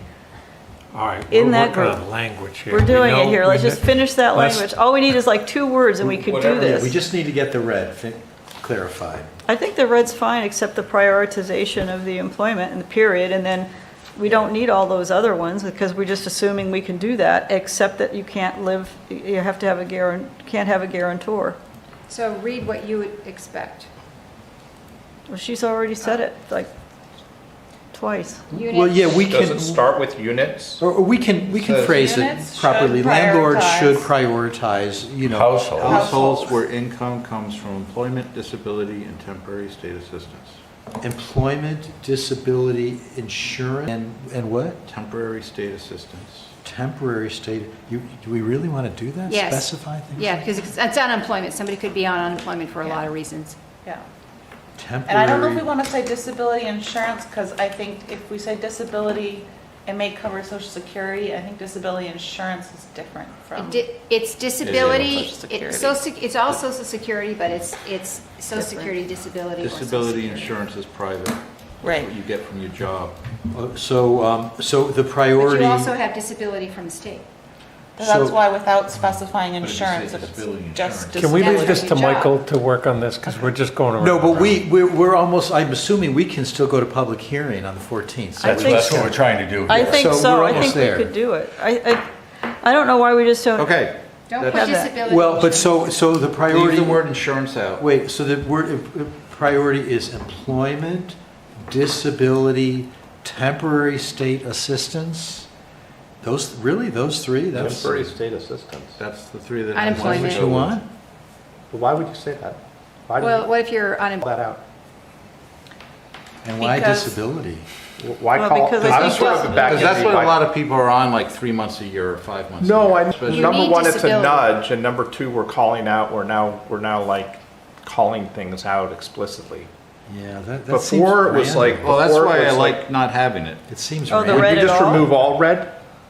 Well, what I liked about removing all red is that the minute you start listing things, Yeah. you start, you're opening up the thing of, why did you Yeah. use this? Right. Why didn't you use that? And everybody's focusing on the things that are in the list. Yeah. I agree. And you don't need it. You The don't only need reason for that. this was students, and they're not going to have students. Well, then why not just have the one sentence that does say that, we're prioritizing workforce? Well, But yeah, not, and then just leave the rest. There's a whole bunch of incomes. We don't need to list all of the incomes. the primary purpose of this overlay district is to provide housing for members of the workforce and the community.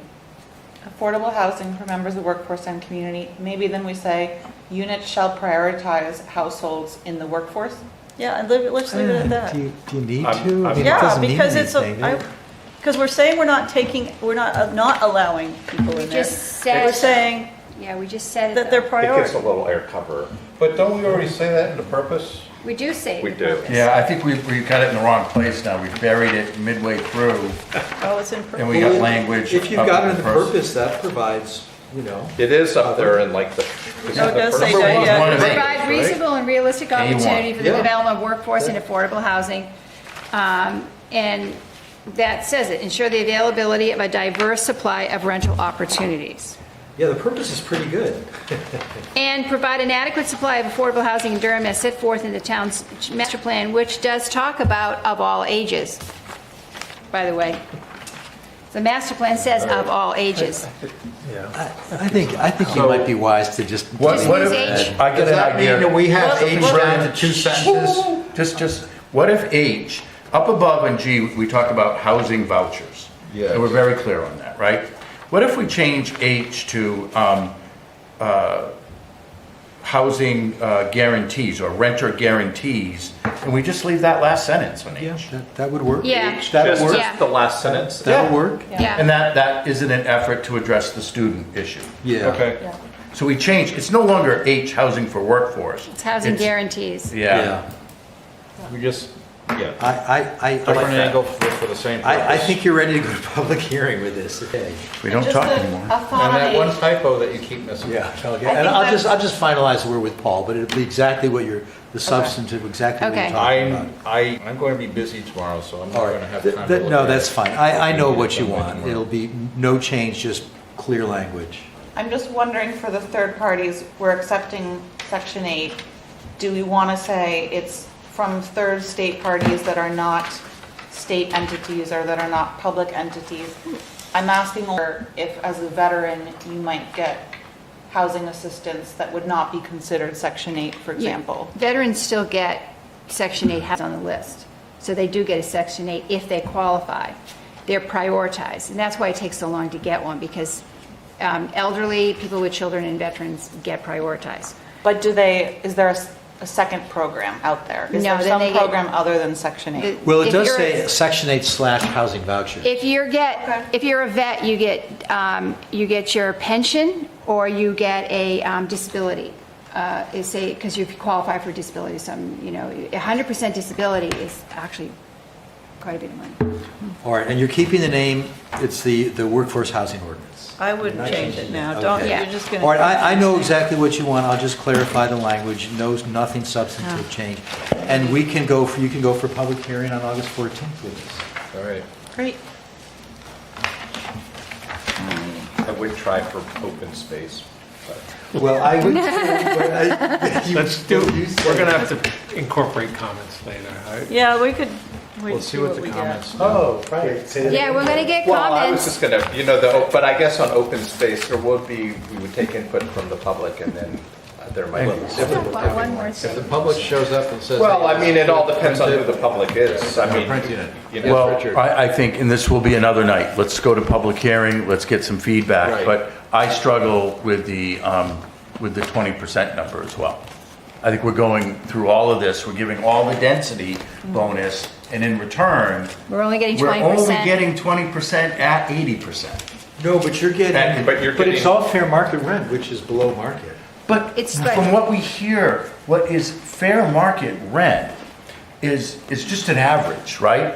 They average the rents that are out there. Nothing says No, it's fair. it's 40%, it's in the 40% percentile Well, of the averages. I just look at those numbers and it's pretty freaking remarkable. It's just how much money you need to make. You could increase the 20%. That's if you why we've want. been But- talking well, about this for And so many years. That's where we run into the, is it buildable? Because if we demand too high A number. a percentage, then it doesn't become financial. and the reason that number's so high is because towns All right. don't build. So The- there's just no. Yeah, Yeah. as we hit, yeah. this I is- struggle it's with a the supply not and demand. allowing ownership possibilities because I'm like, Well, you know what? So we all have could do- something. Yeah, Phase 2, Yeah. let's get a phase 1 out there. Yeah. Phase 2, And in the other, this isn't a one and done thing. and in the task force. All right, no, that was Agenda. great. looking I- at that was things great. task Agenda. force, And then there could be some. We're Just now so amendment good. to I'll be zoning able to sleep definitions. The planning board prepared an I thought we were extensive adjourned. set of changes to Article 2 These kind of definitions, things and, you know, including related that's- changes to the town council send it back to that us. option. All right, So we if you voice started that when we this. come to the You're on end. page 30. We're on page 30. aren't we on L? Is that correct? Because I have a note on here that says, starting yeah. next meeting, page 30. I have- Landscaping. Yeah, so you're on lot line. You finished up to lot front. Right, there's my asterisk. We just finished the thing with Councilor Nadell. There we go. All right, and that's because, reason why Michael said 30 is because on 29, there's a retained definition for a special interest fee, which is okay. And now lot line, yes. So, those of you who are here with Councilor Bubar will remember that he has an issue with the definition of front court as a street-centric, which is what it's supposed to be. And it doesn't, whereas places that are on the waterfront, most of the owners consider their water side to be the front of their house. Yeah. What page? are you on? I'm sorry, what number are we on? We're on 31, lot line, It's there, that page Front- 31. front lot line. Yeah, I mean, James Bubar has a concern about the waterfront, but the lot lines, they are what they are. It's front, side, and rear. That's how they're treated.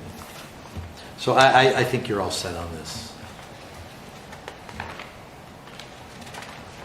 Everybody agree? I agree. There's going to be issues, times when it's just different and improvised. I mean, we can't go around, start letting people decide what's the front, what's not the front. That's, The front doors on the front. all right. facing the Now street. I'm looking at the top of page 35. I mean, Or 34? It's neighborhood definition. Oh.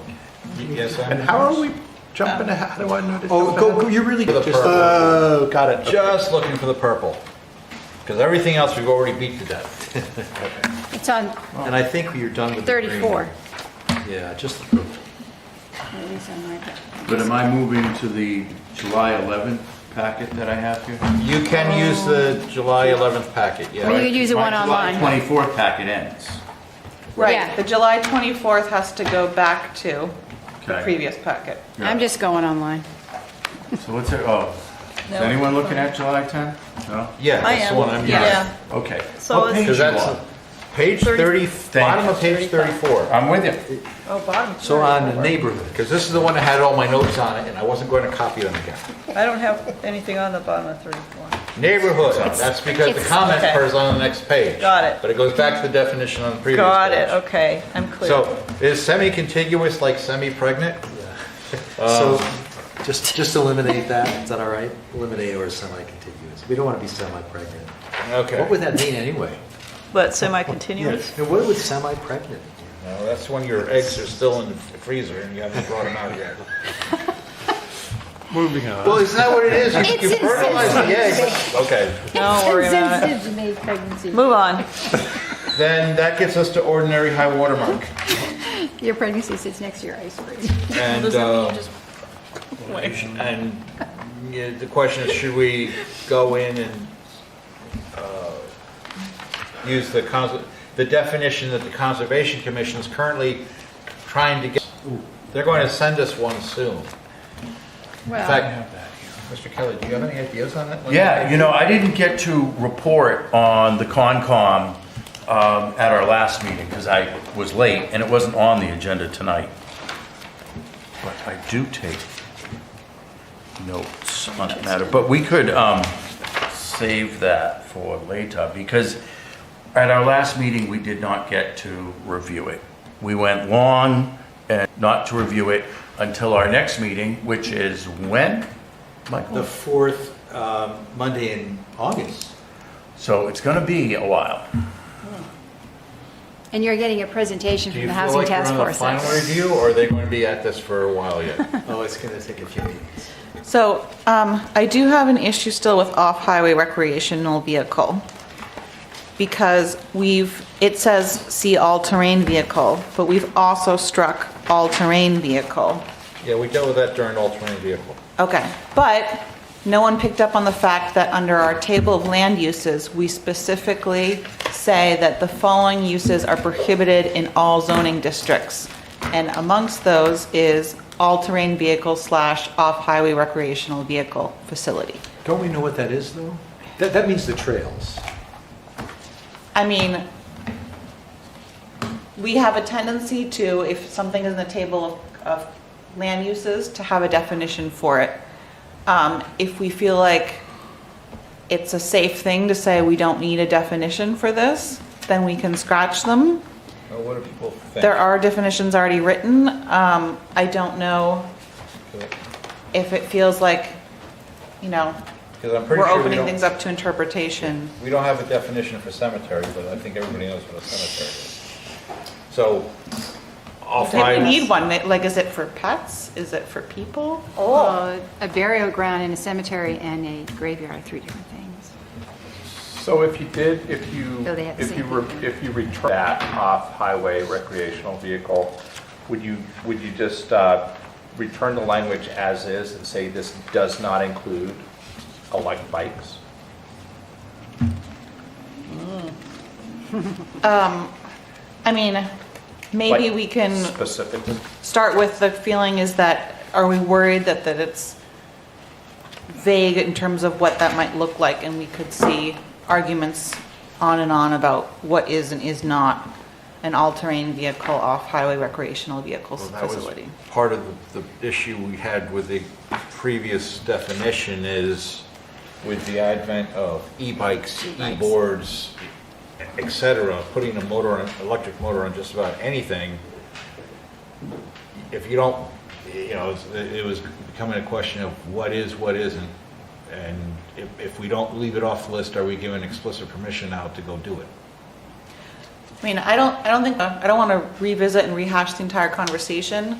I'm happy with what the planning board already decided, as long as everyone is aware that it is a prohibited use zoning districts. As long as we're all aware of that, I think we can move on. And we're going to delete all-terrain vehicle is deleted. Right. We got rid of Altering. all those definitions because it's the only place we were using them. And the was- list could get long, I mean, why Yeah. bother? Yeah. Okay. So then we do need to, instead of leaving it as saying off-highway recreational vehicle, see all-terrain vehicle, we need to just strike. Yeah. The whole yeah, thing, entire thing. Right. Yep. So that Yep. needs to be fixed in the draft, but, We did that, that was a meeting you weren't here for. oh, because it's not in Michael's updates. That's It's not because- crossed out. Oh, but I That's put because on, we did it last, on July 11th. yeah, well, maybe I put a note on I just- after all-terrain vehicle address. Right, which but you probably don't, have in front of the you. stuff that we did on July 11th, you did not add to the July 24th packet. Oh, and I'm still using my July 10 one. That's okay, because everything Right, after but that's that- why, Oh. that's why there's the confusion right now. I'm using the one online. No. Yeah, The so what questions are you when should, these all should be the definitions same, but there might be a difference in pages. Okay, well, so far I'm aligned, so I'm good. So are we keeping it just completely removed, or are we restoring it? We want to remove it. We're leaving it as removed. I just wanted Okay. to make sure we were all aware that it is listed Yeah. as a prohibited use. So what were we up to? Are we, was it reference line, ordinary Ordinary high high water watermark? thing? Neighborhood, Oh, we finished. Oh, yeah, we finished And- neighborhood. Okay. Conservation Commission, So we should consider. overlay. So it's the. There's something under parking garage, similar to language in daycare, adding an A between. All right, so ordinary high water mark's getting moved to the SPOD. yeah, Is that yeah. thought was?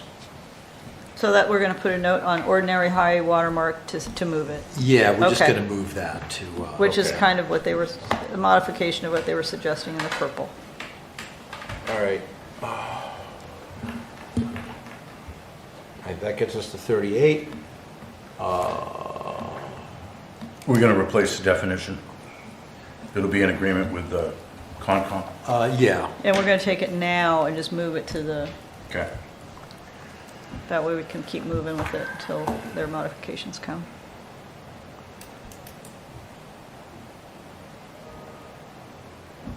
All right, so wait, I think the first one's easy, similar right? to language in daycare. now we're into, yeah, so council, It's parking garage? say fully enclosed in the last line, but you need the word A between includes fully. Oh, includes a fully enclosed, okay. Maybe even better would be a parking garage may include fully enclosed parking that is situated below ground.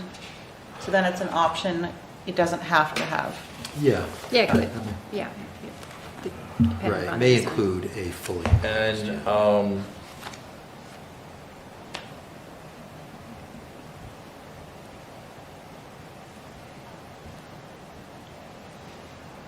I was asking a question, is that even redundant compared, considering what the previous already says? Because it says one or more levels, we don't care what level it's on. True.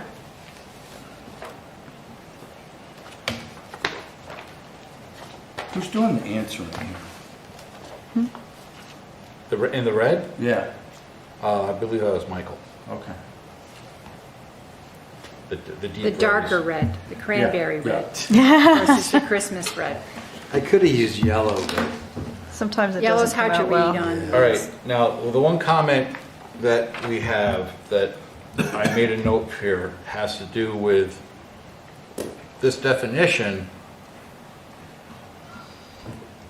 Because we say, again, the way it's worded, we're not restricting it to commercial uses.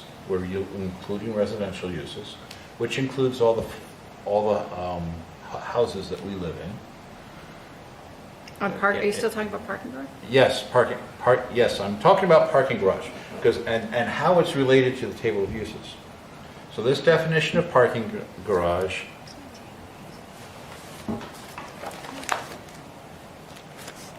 definitely includes single-family residences. But you would have to have two levels of parking. Yeah. So what single-family residence has two levels of parking and then the residence? Or a mixed-use building. Single-family residence is not a mixed-use building. It is a residential building. right. So that if you had just your entire ground floor was parking and the rest of the residents above it, it would not qualify under either of these definitions as a parking garage. That's where the last line came in. A parking garage, all right, may be, is the intent of the last line to say that if you have parking, if all your parking is below ground, that makes it a parking garage? Or do you still need the 2 or more levels? Oh, well, it would be, yeah, if the mixed-use building with 2 or more levels, if one of those levels is below ground and one is first floor, that would be a garage. But So, Paul says if you only have the I'm basement. thinking of the road over here on Madbury. Oh, that's like right, 3 right. Madbury, 5 Madbury? right. Is that a parking garage or not? Because it's one layer of parking, it's the basement, right? So is that a parking Oh, yeah. garage? Oh, it's a yeah, parking yeah. garage. Oh, yeah. Sure. Well, and is that a parking garage only because it's a mixed-use building? Yes. Okay. My garage is not it's not a parking garage. It's a garage, where I park. If we strike that last sentence in the definition of parking garage, does that solve that? I think I think all that in confusion. Well, if you have like, there's parking underneath the Boston Common and no building, that's a parking garage. I guess we're not going to see that in Durham, so we don't have to worry about that. Not this century. All right, so just delete the last sentence? I think that'd be best. Why was it there? I don't. I don't know. Okay, moving on. That's But there are a all. lot of points here. So it is still banned in all residential zones as an accessory use. Is that something to? We just said it doesn't, a parking garage doesn't open to a residential. That's why we got rid of it. That's what I went through that whole thing for. Because if a parking garage has to be a mixed-use building, which isn't a residential. Or have two It's not a or more. residential building. Okay. Okay. Now, it is, but the point being made is we don't allow parking garages in our districts. Oh, well, a mixed-use building, that's intended to be, the parking is the mixed use. So if you have a first floor parking, second floor No, residence. but that's the point, is if somebody has, say you're out in the rural zone, okay? Riverwoods. Riverwoods. They have a parking You're a garage. mixed-use building, you've got a parking garage, you're not allowed. Riverwoods is northerly, so they'd be okay. But if we were, so if that, you know, if you're running We don't have it. anything other than, if you have 2 primary uses, Well, Riverwoods is really, it's one use. But- Yeah, maybe mixed use is the wrong term. all right? If we allowed. So, The idea of mixed the use reason is that that the comes up parking- is, now we look at the table of uses, and should we be allowing parking garages in the RA, RB, RCs to coat, so that we're not suddenly telling somebody that the garage they have is not to code? Well, I think Not against the zoning.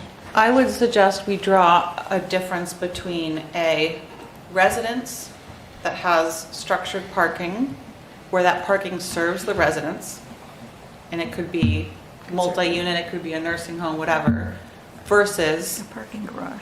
a parking garage where it is a principal use that it's renting out spaces to people who do not live there. So it's not supporting the residents. Well, and the ordinance does that, because we have parking garage as a principal use, and then we have parking garage as an accessory use. So I do wonder if we want to expand then the allowance of parking garage as an accessory use To everywhere. to residential. Because if we're getting workforce housing and the most affordable thing is to make the bottom row, Garage. you know, a garage, Especially with our open space desires. then, so maybe we want to change that in residential as long as it's an accessory use, so it's supporting the residential use. Yeah. I agree. Sure. Okay. So as an accessory, it's allowed by right everywhere. Yes. What, does anyone know what page in the table of contents that's on? I'm struggling to It's the find it. very last section. 9, uses accessory to any allowed Parking use. garage, okay. So this is to any allowed use. Now, if we want to have it,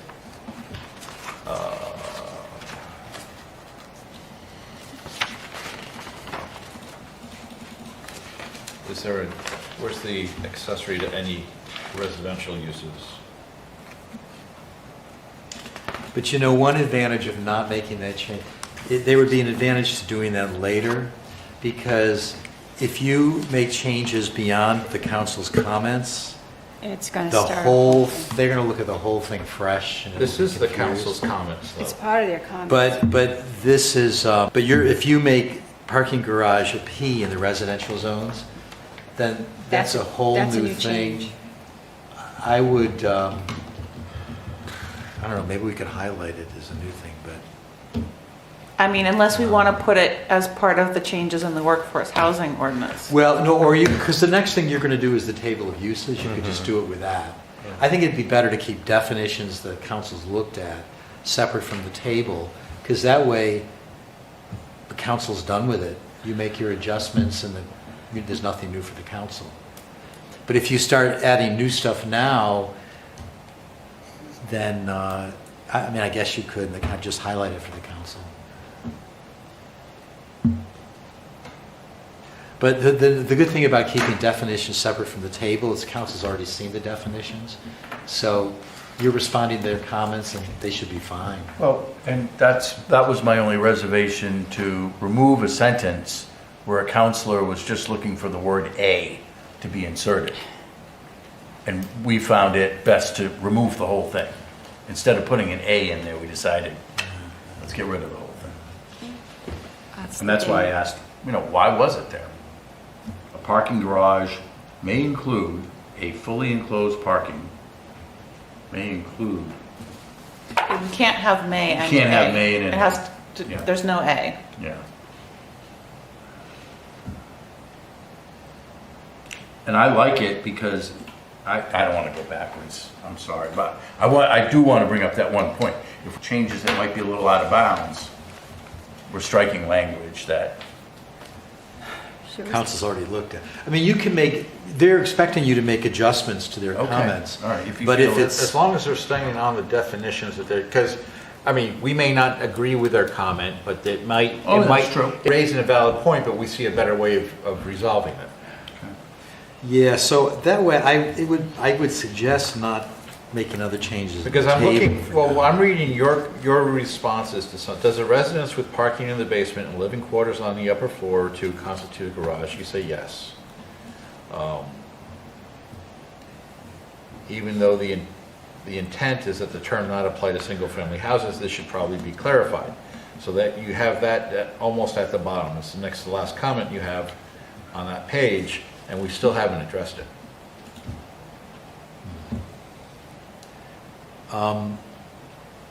I didn't totally follow that, but. Right. It was hit. The bottom? Right. Does a residence with parking in the basement and living Yes, quarters on even the though upper you floor? can- by, We had cured it by striking the sentence. well, but the now intent that of we're- garage is Except- like a bigger building, multi-single family. Well, then you could also Well, say a parking my garage guess is probably wrong there. What I meant is. Yeah, 'cause they're talking about a house. Ignore my comment. Okay. The intended parking garage is multifamily or commercial. Yeah, Yeah, because it's not like somebody with a drive-under garage, yeah. because they're all over the place. Okay. Then I think I'm ready to move on. Are we okay holding off on that change in the table, just to keep things more clear? I think we should hold off. Yeah, all right. The only problem is Expect we this. did make some modifications in the Expect the- table. Did we? When we made changes here, we correlated that with the change in the table, which was why some of the counselors were confused by why we hadn't finished why we still have, why didn't we have, about, yeah, well, anyway. Yeah, I mean, what was sort of confusing, like, for example, we included the table, and that was driven by definition changes, but the table included a bunch of other stuff just because it's on the same page. So, for example, Counselor Friedman saw some things on the table that were not part of it, and he said, oh, why, financial institutions should be this or that. No, this is where we said that this would be the time, because we're discussing structured parking, why hadn't we changed the table of uses? And we should change the table of uses so that we say that it's not allowed in some of the, in fact, we said we were going to take them and make it an X across the board for like Church Hill and whatever, and that it was not going to go over well with the town council if we put this package forward, and that the table of uses didn't include striking that out. So And they it's simple. We've already put one of the ones, several of them have made changes. We've changed the description of some of them, and we've taken some out.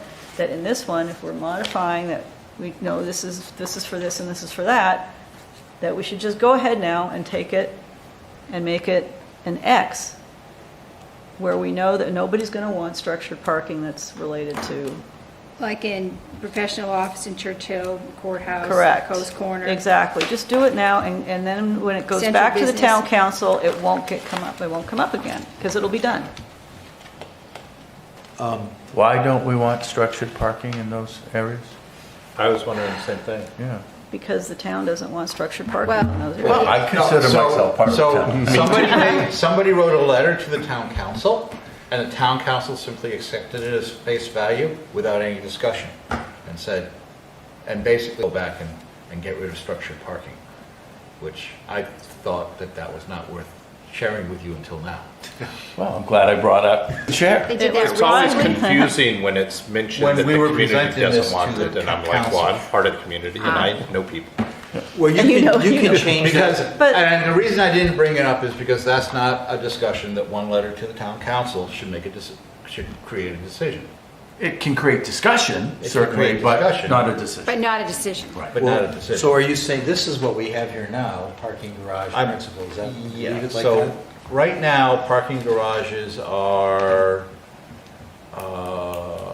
Maybe we just like have them in Orly and. There, No, it's a principal use, it's X everywhere. it was, Proposed. well, We yeah, were just it was- discussing it, as an accessory use, the change now. And Yeah, I agree with Heather that I think it's worth doing now because there are a number of comments around the parking definitions. And I think that if we deal with it now, it's going to go more smoothly than Oh, if yeah, we. that's fine, I'll just highlight that, that's fine.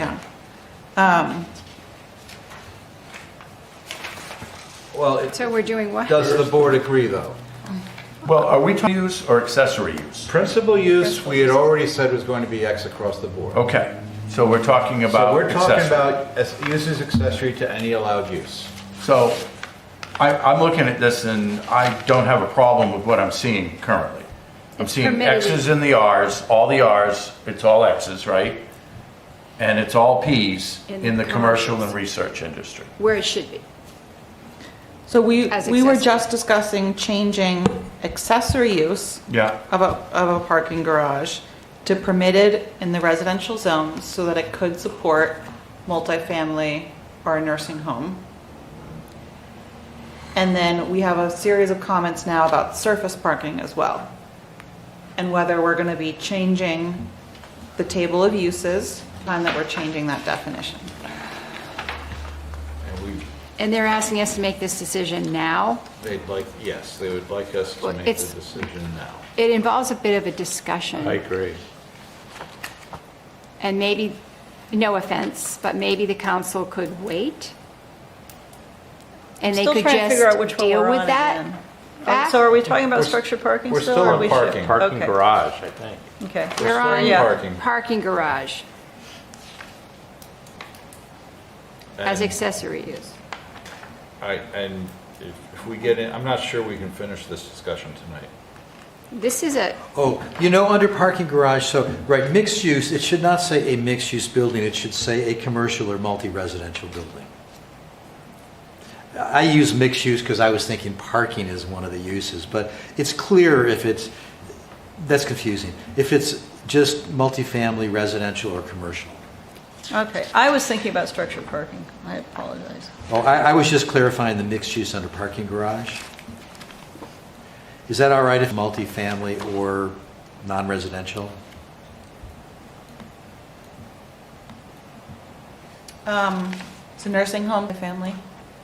It's considered commercial, it's a commercial. I think. Well, it would be one or the other. It would either be multifamily or I non-residential. mean, if you say or multi-residential, then that leaves Covers out everything. it leaves out all the institutional and other things that, No, nursing home no, institution- institutional is non-residential.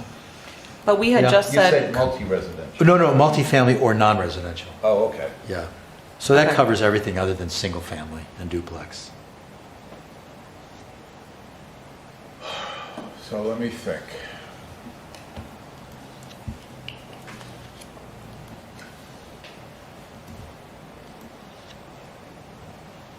Well, I don't have a problem with it. Does anybody else have a problem with that changing of the definition of parking garage? To what?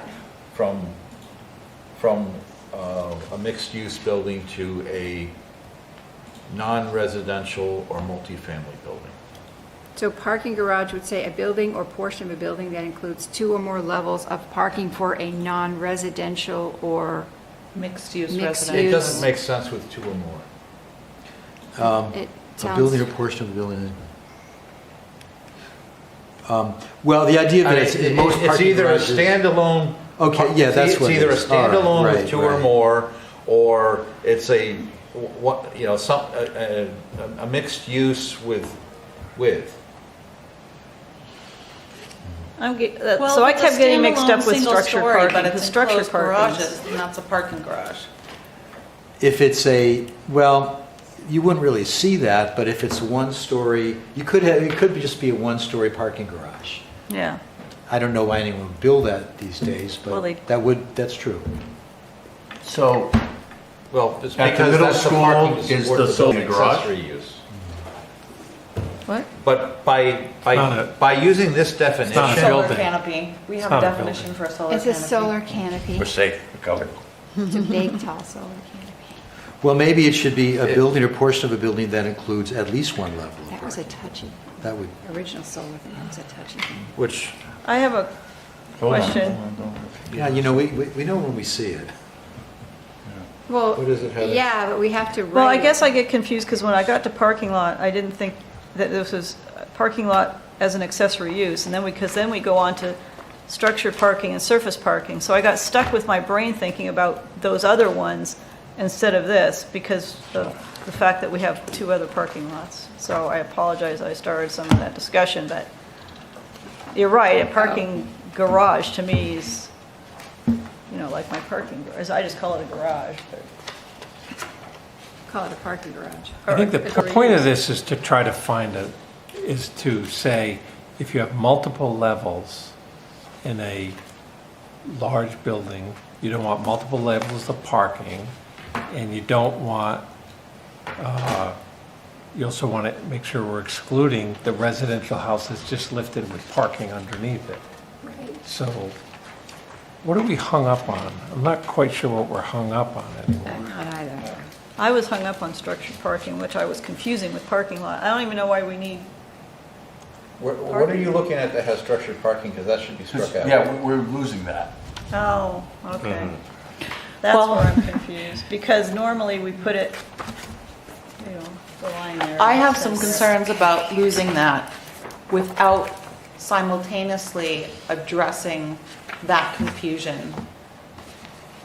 Because we have some unresolved things that came up with reviewing the Churchill application, which is that the ZBA had this confusing decision around structure, when does parking become a structure?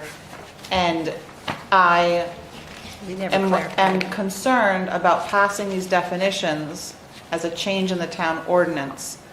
I'm concerned about the public hearing process, and I'm concerned about passing definitions and having them be our ordinance and being our legal guidelines without providing clarification on that. And so I think that if we're going to be changing those definitions, we should be addressing that issue and resolving this question of,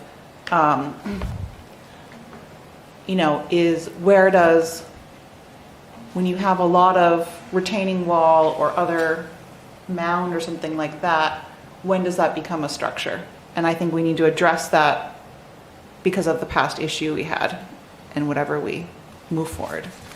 Which is why we went to parking garage and this new definition, which now that I'm reading it clearly, my head's beginning to get pounded. Instead Yeah, I of know the what word we need. The change that you want to make, I think, is going to be, is appropriate with regards to changing the reference to mixed-use building. And then, I thought we were But talking what if we about say the something fifth- like a building not including single-family or no, I mean, duplexes? if you say non-residential, that's fine.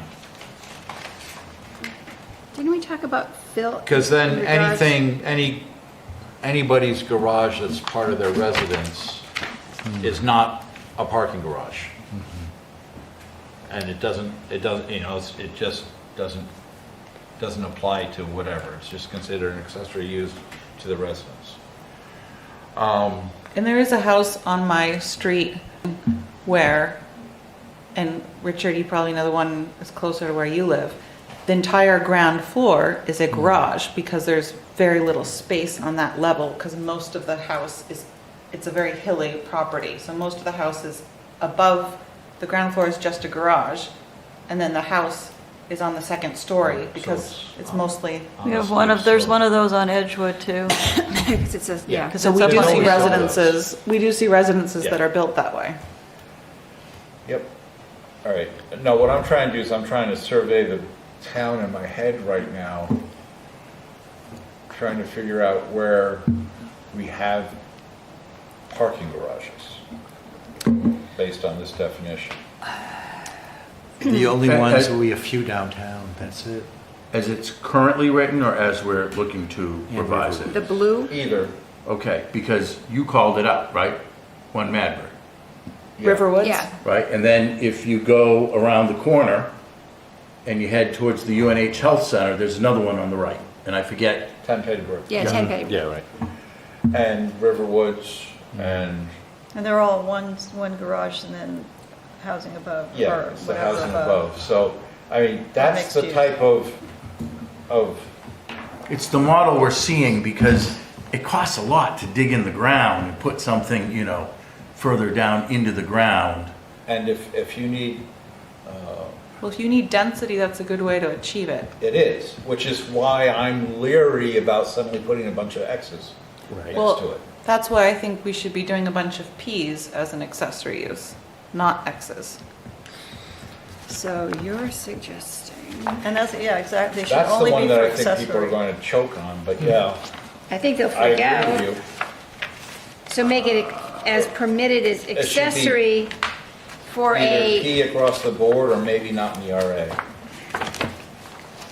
an RA, oh my gosh. Well, where do we allow the multi-unit?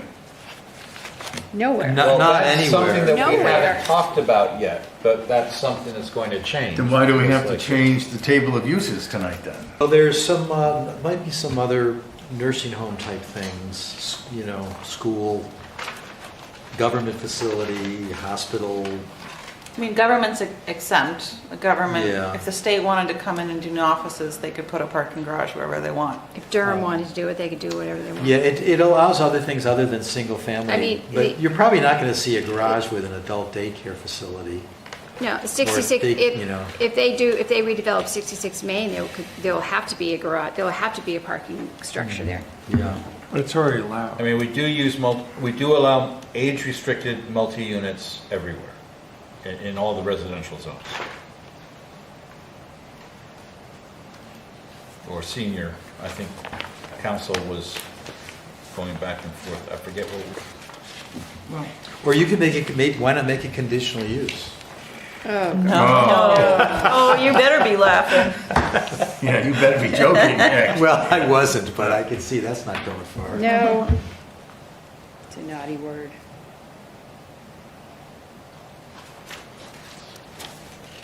That seems to be the only thing that I'm seeing, though, that is calling out for it. Is what now? What's calling out for it? D? Senior housing multi-unit. Okay.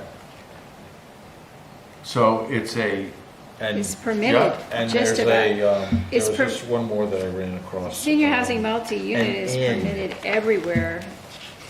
but the parking to facilitate that Isn't. could not go Isn't. underneath. Right. So, Why don't I bring you a definition back for the next meeting for parking garage? I think we're close on the We were definition. so I think the close, question I is know. the table It's just- of yeah, uses. Yeah, it's the Revisiting table it. of uses, is do we want to deal with that? And it is I guess, I guess I didn't know that it had been, we already Xed it out in this, so we must have done that on one of the versions. Yeah, we did that before we sent it to council. Did it come up? It came up specifically. Maybe it's the parking lot then. Anyway, No, Okay. well, what? we're on parking garage. I'm not going to move the parking lot until. we've been on, So in the version that I'm looking at, it's, as an accessory, it's permitted everywhere except the resident A, B, C, and Right. rural. Yes. Is a proposal to permit it in let's say? Well, if all we of want those? to, if we want age-restricted or senior multi-unit housing to be able to make use of it, Parking. then we should. it's not permitted where they're permitted. Right. Oh, so no, that's all what I if you had Accessory. X's with a note? So you have notes going all the way across that will recognize specific residential use, you're allowed the structured parking. So the table of uses has, what note are we up to? X4. I think it. Yeah, you could allow it only for certain uses with a note. But would it be cleaner simply to add it to uses accessory to any residential use? Uses accessory to any residential use? Yeah, we do have that section. Where is that, what page is The that prior category page on? on the table. 81. Oh, gosh. So it's, not even- yeah, in the table, it's It's in the the prior table, page. it's on the bottom, so this would be, that's where we have home occupation 1, home occupation 2, accessory structure. What Wait, in the number is it? packet. Uses, And How about, what number is it? One of four multi-unit, well, it's defined that it would only affect multi-unit. But you're only going to get it for any allowed use that's big. Right. Uses access, okay. Oh, So page uses- 47 for those Yeah, looking at the this July one. 11th packet. It would be, Looking at the July 24th edit. It should be the same on this. The July 24th doesn't go as far as this. See, I was using the other thing. Okay. just say what category number it is, the Digitally it category does. number. Does it end? It's No, category 8. Oh, And It it's is at the 8. very end of Yeah. 8. yeah, that's it. If you scroll. Oh, I'm sorry. No. not 8. Scroll It's down. 9? It's- The other. It's, That's uses accessory to It's 3. any allowed use, right? No. Page Yeah, 3. three. No, we're looking at section 3. uses accessory to any Any resident. Okay. So if you had a if we allowed multifamily, if we changed the zoning to allow multifamily at some future point in residential areas, any of them, whichever one we picked, you would want to have depending upon the type of thing you're building, you'd want to have it. Or if you're going to put in a healthcare facility. Yeah, I mean, that's, because this way, Assisted it's not living. any use, it's just for the residential uses, we're saying you can do the parking garage. But why would you allow a parking garage in rural for a big senior project, but you wouldn't allow a parking garage in rural for some big recreation facility that's allowed there? Because right now, we don't allow any of them. Yeah, but I mean, if there was someone, there's spiritual that's allowed. Well, I think mainly just because of the workforce housing ordinance. So and because my thought is if we keep it as residential, then it's easy to explain. Whereas if it's, and I'm not saying you're wrong. I just think it'd be an easier sell to the public Yeah, sounds than good. to say, you know, anybody, any use that you are doing anywhere in town, you can put a parking garage on. That's not good. That I just feel like is going to get choked on. All right. So you want to add a category under accessory to any residential use? Yes. Parking garage? I mean, because I mean, what other I people think that's That's fine. another approach, yeah. And so would that be P across the board there? Yes. And you think that's gonna fly? Well, they might not notice it. We have I'm willing to defend that. Well, one now. Because, you know, you pick a zone and you pick a residential use, and would you rather have and Surrounding surface it? parking or the parking garage? No, I'm with you there, but and the height restrictions still apply. Yeah. but And it's accessory use. It's not, It's you're an not accessory. building a garage Just By to make- rent. itself. Yeah. Right. That's where I was getting, we're That's doing what- all I this don't know to what's gone to the address day, but my brain's mushy already. address a workforce housing development in an R district where it's allowed? Or we're doing it to allow for just increase housing in general? Well, we also have the Greater densities. senior housing We also have- facilities. Well, that one I get. That was kind of a whole. Which we already allow. Yeah. Because we allowed the use, but we're not allowing the parking Yeah. Right. to go underneath. That's So an this issue. way, for whatever other residential uses in the future we add, the parking's already going to be covered because of the way we did this. But if somebody wanted to build an over 55, they wouldn't be able to put in a parking garage for that. Okay, Let's try it. let's try it. Are we done with parking? Oh, well, we need to finalize the definition of parking garage, or is that okay? I thought we, All right, just change mixed use to multifamily or Yeah. non-residential. Yes. And delete the last line. yes. Yes. And There was a lot of comments on shall we stop here before we move on to parking lot? Yes. Yes. Okay.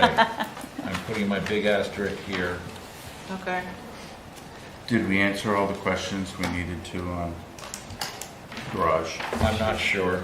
I think we did. I read through it, but I'm, All right. 'Cause All right, one so person, all so those, the purple under double parking check. garage, that's all okay? Yeah, I think those are just not changing anything. Sorry. When's our next? So are we okay, everything, so we're starting on parking lot We're next going to time? start on parking lot Okay. next time. Wow. How many pages did we get through? These were hard pages. We got through 2 pages. They get We got easier. through more They're than not the 2 pages. fluffy ones, they're the hard ones. We started back in L. We started back in And we L. got 3 letters, that's not bad. L, M, There really N, O, isn't that P. many No, left. 4 letters. 4.5. Yeah, 5. there's not that much left. There No, really the isn't. meat of it's pretty No, much. It's, think of it as the letter we made it up to, not the, Not where we started. Yeah, we're into not P. not how deep in the packet you are. Oh, my gosh. And this was an extra meeting, so you got a fair amount. And we Yeah, had if some, we had had the whole meeting, we'd have finished it. but we had some intense things we needed. I think we got, but yeah, I think we've gotten a lot out of the way today. All right. Makes me feel better. Can I ask one question? Is the housing amendment going to public hearing when? August 14th, August 14th? yeah. Our next meeting. Yeah, okay. And 2 that's weeks. our public hearing or the town council? Yours. Hours. Hours. We get lambasted first. I don't think we're going to get land-based. I think it's a good thing that people will I think support. it's pretty solid, actually. All right.